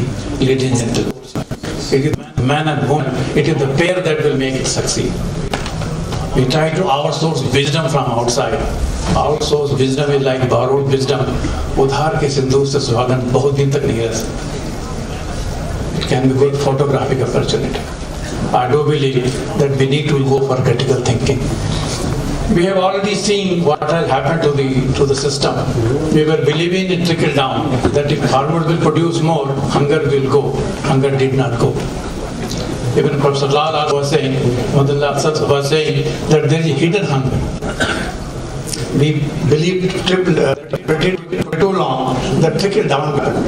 If rich become rich, there will be CSR, they will throw something to the people, zakat ho, chahe wo daan ho, punya ho, and then India se garibi dur ho jayegi. Trickle down did not happen, and we had one prime minister who said in 85 that 15% to व्यक्ति को जाता है, 85% हमारे सरकारी कर्मचारी खा जाते हैं. Maybe that is cost of efficiency also, inefficiency also. From trickle down we have gone to waterfall. 100% should go to the account of beneficiary. Bureaucrats have pretty too long smelled the money which was meant for poor. And they did not smell like ether. खुद भी सुगंधित हो, जनता भी सुगंधित रहे. उन्होंने पूरा इत्र की बोतल ही पी गए. और वो भी कोई ऐसा रहे कि ताकि कोई सबूत भी ना रहे. Today government is being waterfall. Give 100% to the person intended. 3.5 lakh crore money has gone in 24 hours or 3 years. Not a single bureaucrat has become rich out of it. Politician की तो बात ही छोड़ दे. और आपके यहाँ तो कुछ मजमा ही अलग है. We are believing in rainforest today. Let every 1,000 species grow. Standardization has not been successful anywhere. You can't give the same bread. It's not China, it's not any other country where you can dictate people to live in a particular way. Unity in diversity is our unique feature. We should celebrate diversity, we should celebrate differences, and only then India and a country like India can grow. Everybody to see that trickle down to rainforest, this transition of public policy becomes smooth, and we become party to it. Next. Advancing prosperity and living standard, we have been examining it pretty long. Earlier, government thought that giving an animal to a person will make him rich. IRDP days आप लोगों ने देखा होगा, इतना रुपया डुबाना पड़ेगा उसको हम बोलते थे. एक आदमी को जमीन से कुछ नहीं करवा पाए तो उसको एक गाय दे देते हैं या भैंस दे देते हैं, उसको धनी हो जाएगा. उस गाय को खरीदने के लिए इंटेलिजेंट कमेटी आती थी ब्यूरोक्रेट्स की. जो गाय का मार्केट में दाम 3,000 होता था, कमेटी जाते समय उसका दाम 15,000 हो जाएगा. तो जो अपने खुद के पैसे 3,000 खरीदता था, सरकारी पैसे से 12,000 का 3,000 में लेके आया. That in fact हमारे यहाँ I am from Odisha cadre. Government of India Secretary has come to review our activities. He said your cows give more urine than milk. This is the best way to keep people poor for centuries.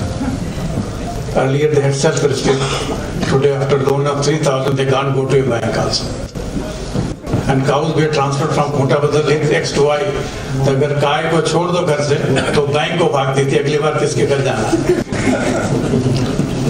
From that stage, today we have come in a stage where we are talking of embryo, where we are talking of next generation.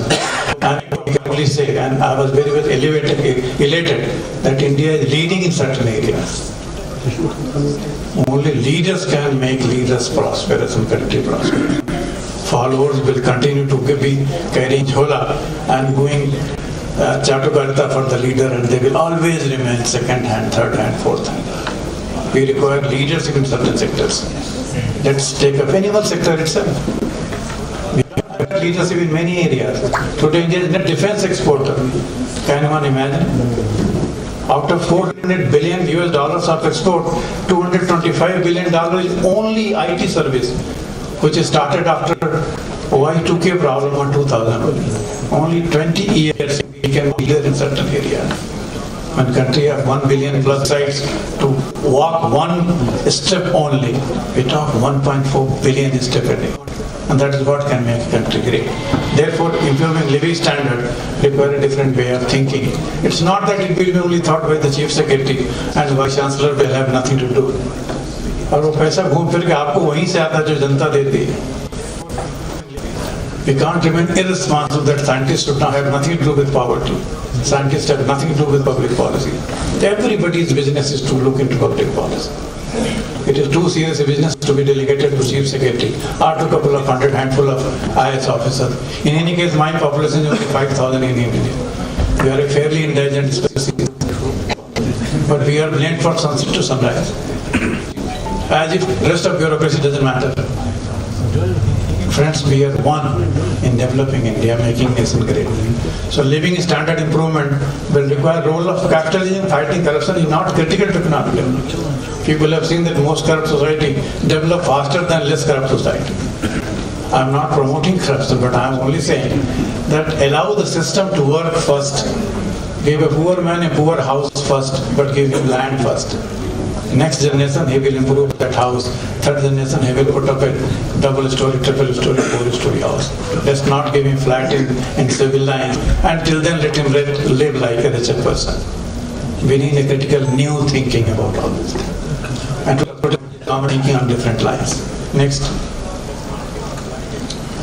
I hope it moves on. Next. One more. Very few slides, I don't know why it is happening.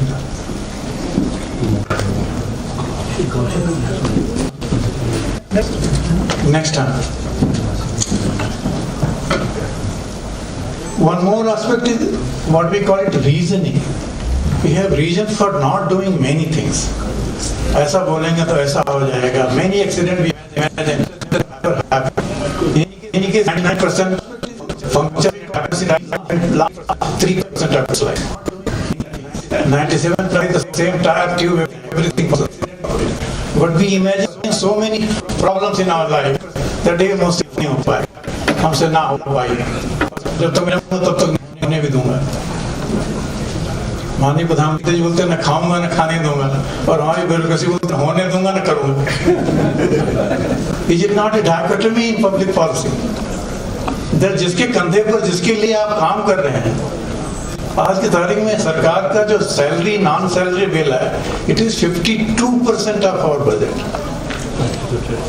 In ICR total budget of 6,000 crore, 5,700 crore goes to the salary and expenditure of scientists. I know if you have a horse, it has to be fed also. But horse should have something, a carriage to a carry also. I have analyzed as a FA in there, for scientists, research budget is less than 1 lakh rupees. We should have been 1 crore per scientist for research. Then you can Detroit of India, you can create a good thing there. So I will suggest the scientists also to relook at it. Instead of going for capital expenditure, they should go towards revenue expenditure and make that revenue expenditure. I was really thrilled when Vice Chancellors have said that we are promoting startup, where student and faculty both are promoting startup. It is rarest of the rare occasion. I must compliment each one of you, those who are promoting startup. बस आज के तारीख में ऐसे लोग ज्ञान दे रहे हैं जिन्होंने कभी एक मुर्गी पालन नहीं करी, and they talk about entrepreneurship और मुर्गी पालन. At least the teachers and students, they will learn the tricks of the trade, and that perfection will make you richer as well. And it also add on to your reduction cases that ऐसे नहीं होता है. We need to promote only two things can make any nation great again. America is trying to make itself great again. Many people are trying to make their nation great again.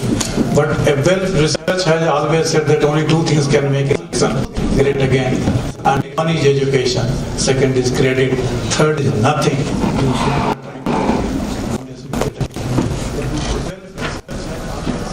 Europeans were fighting among themselves like brother and brother-in-law. 1 year they will become brother, year they will become brother-in-law, again third year they will start fighting. And now they are teaching us how to fight. Europe took 100 years to settle peace. Now again they have disturbed themselves. Now they are talking Asia, that it is not your century. You keep on waiting, let me settle European issues first, they will come to Asia also.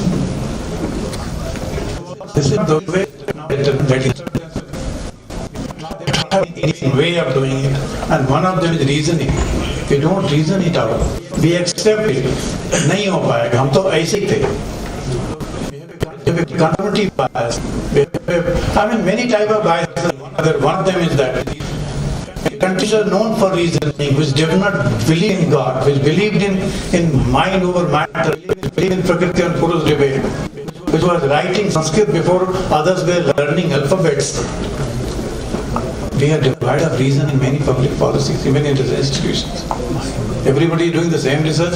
If you take up, I analyzed 5,000 research being done by little boys.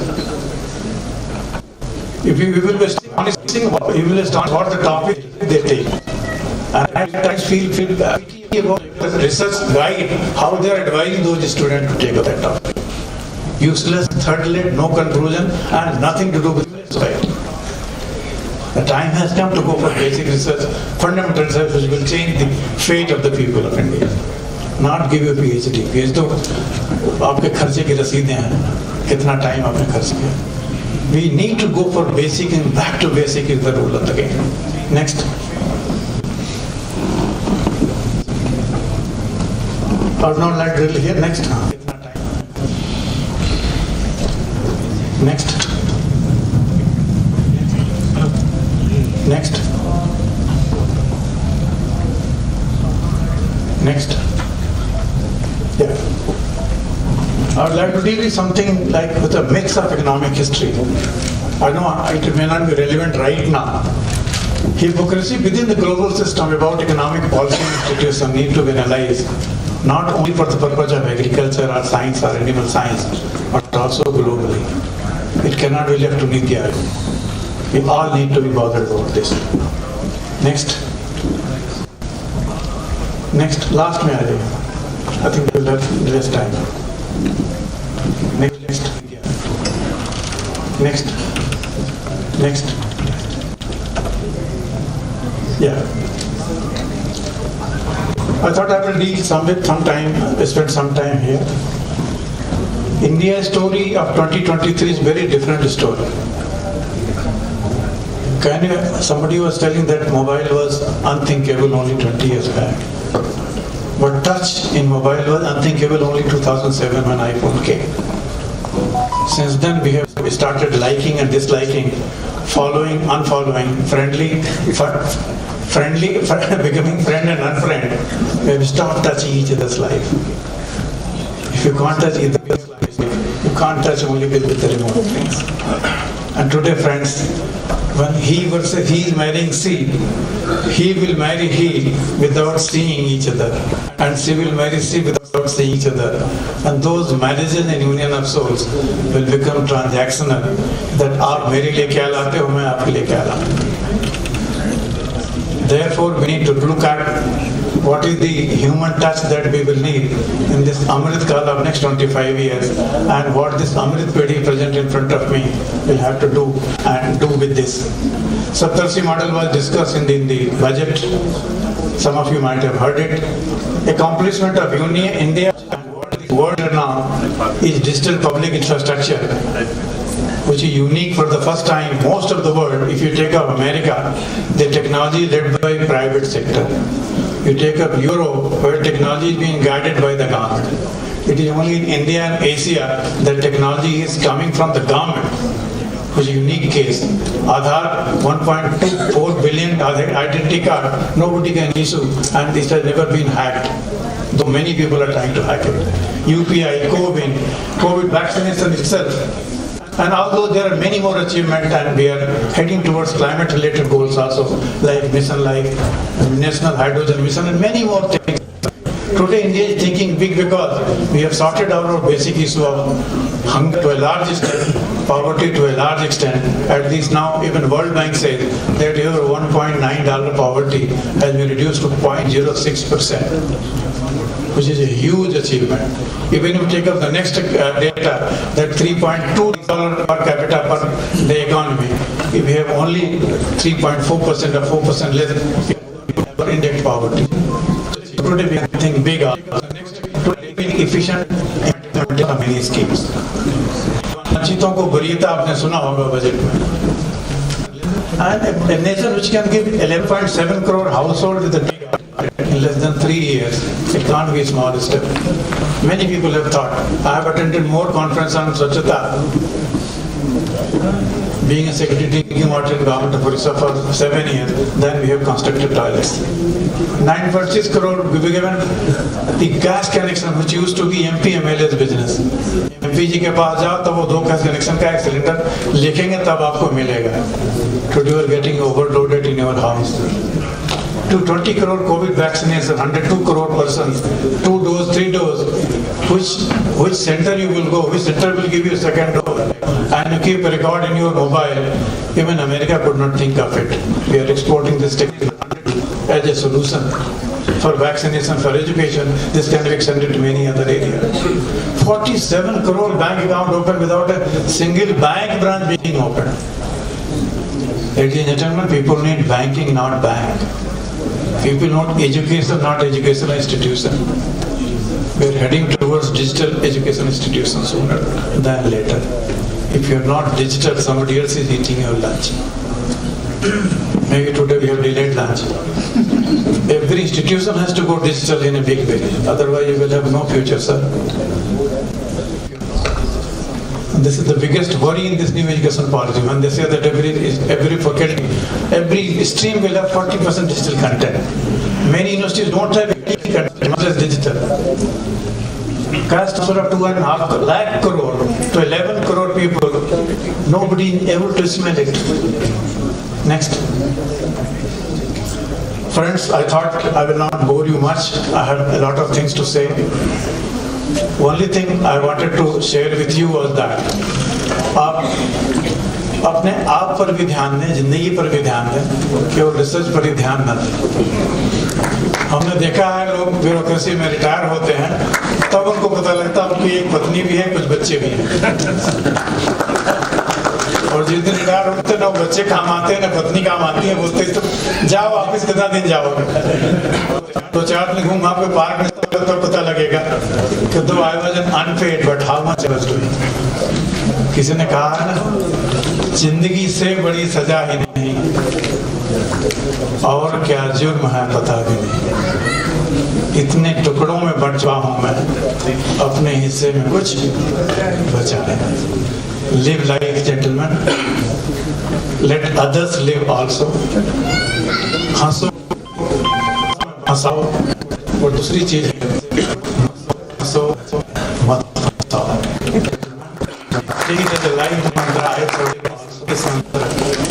हंसो हंसाओ मत फंसो मत फंसाओ. good luck to each one of you for sparing your valuable time. And at the most unfortunate time that I was allotted, but I must compliment the university for bearing with me at such a critical time. And even respected Vice Chancellor listening to me, it's a privilege to me. Thank you very much to each. The test of a motivational speaker is only under such situations where you are able to keep the audience with you. Thank you very much, sir.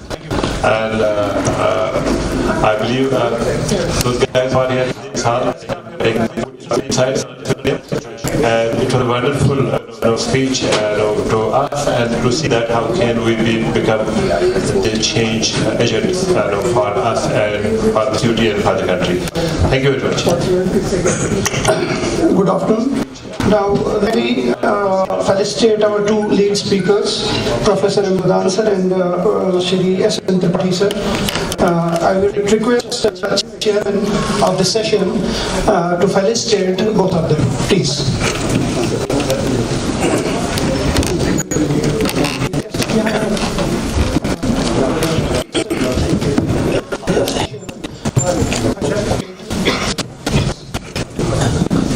First, I will request Professor M. Madan sir to receive their felicitation.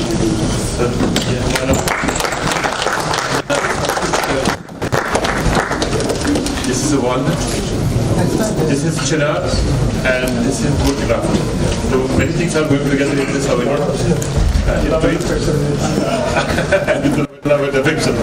Thank you. Shri S. Tripathi sir.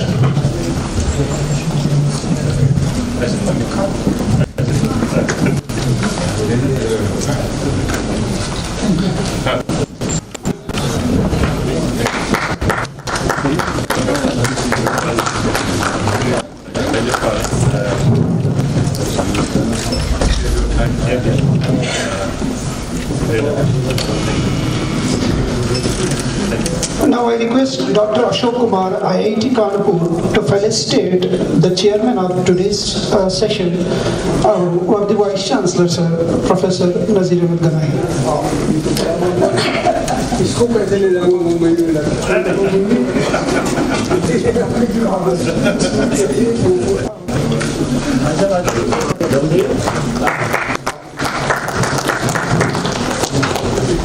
Now I would like to request Dr. Sohanveer Singh to get there to felicitate Dr. Praveen Kumar, the co-chairman of the session.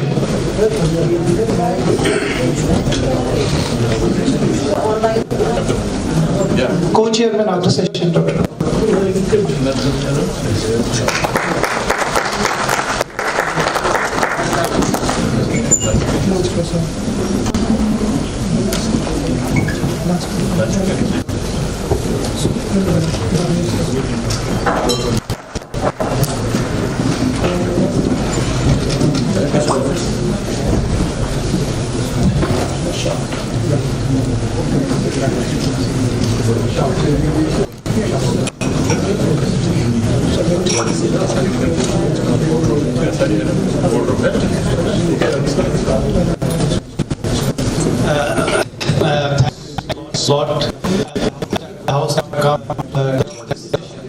I humbly request all the guests towards the food court to have a lunch there.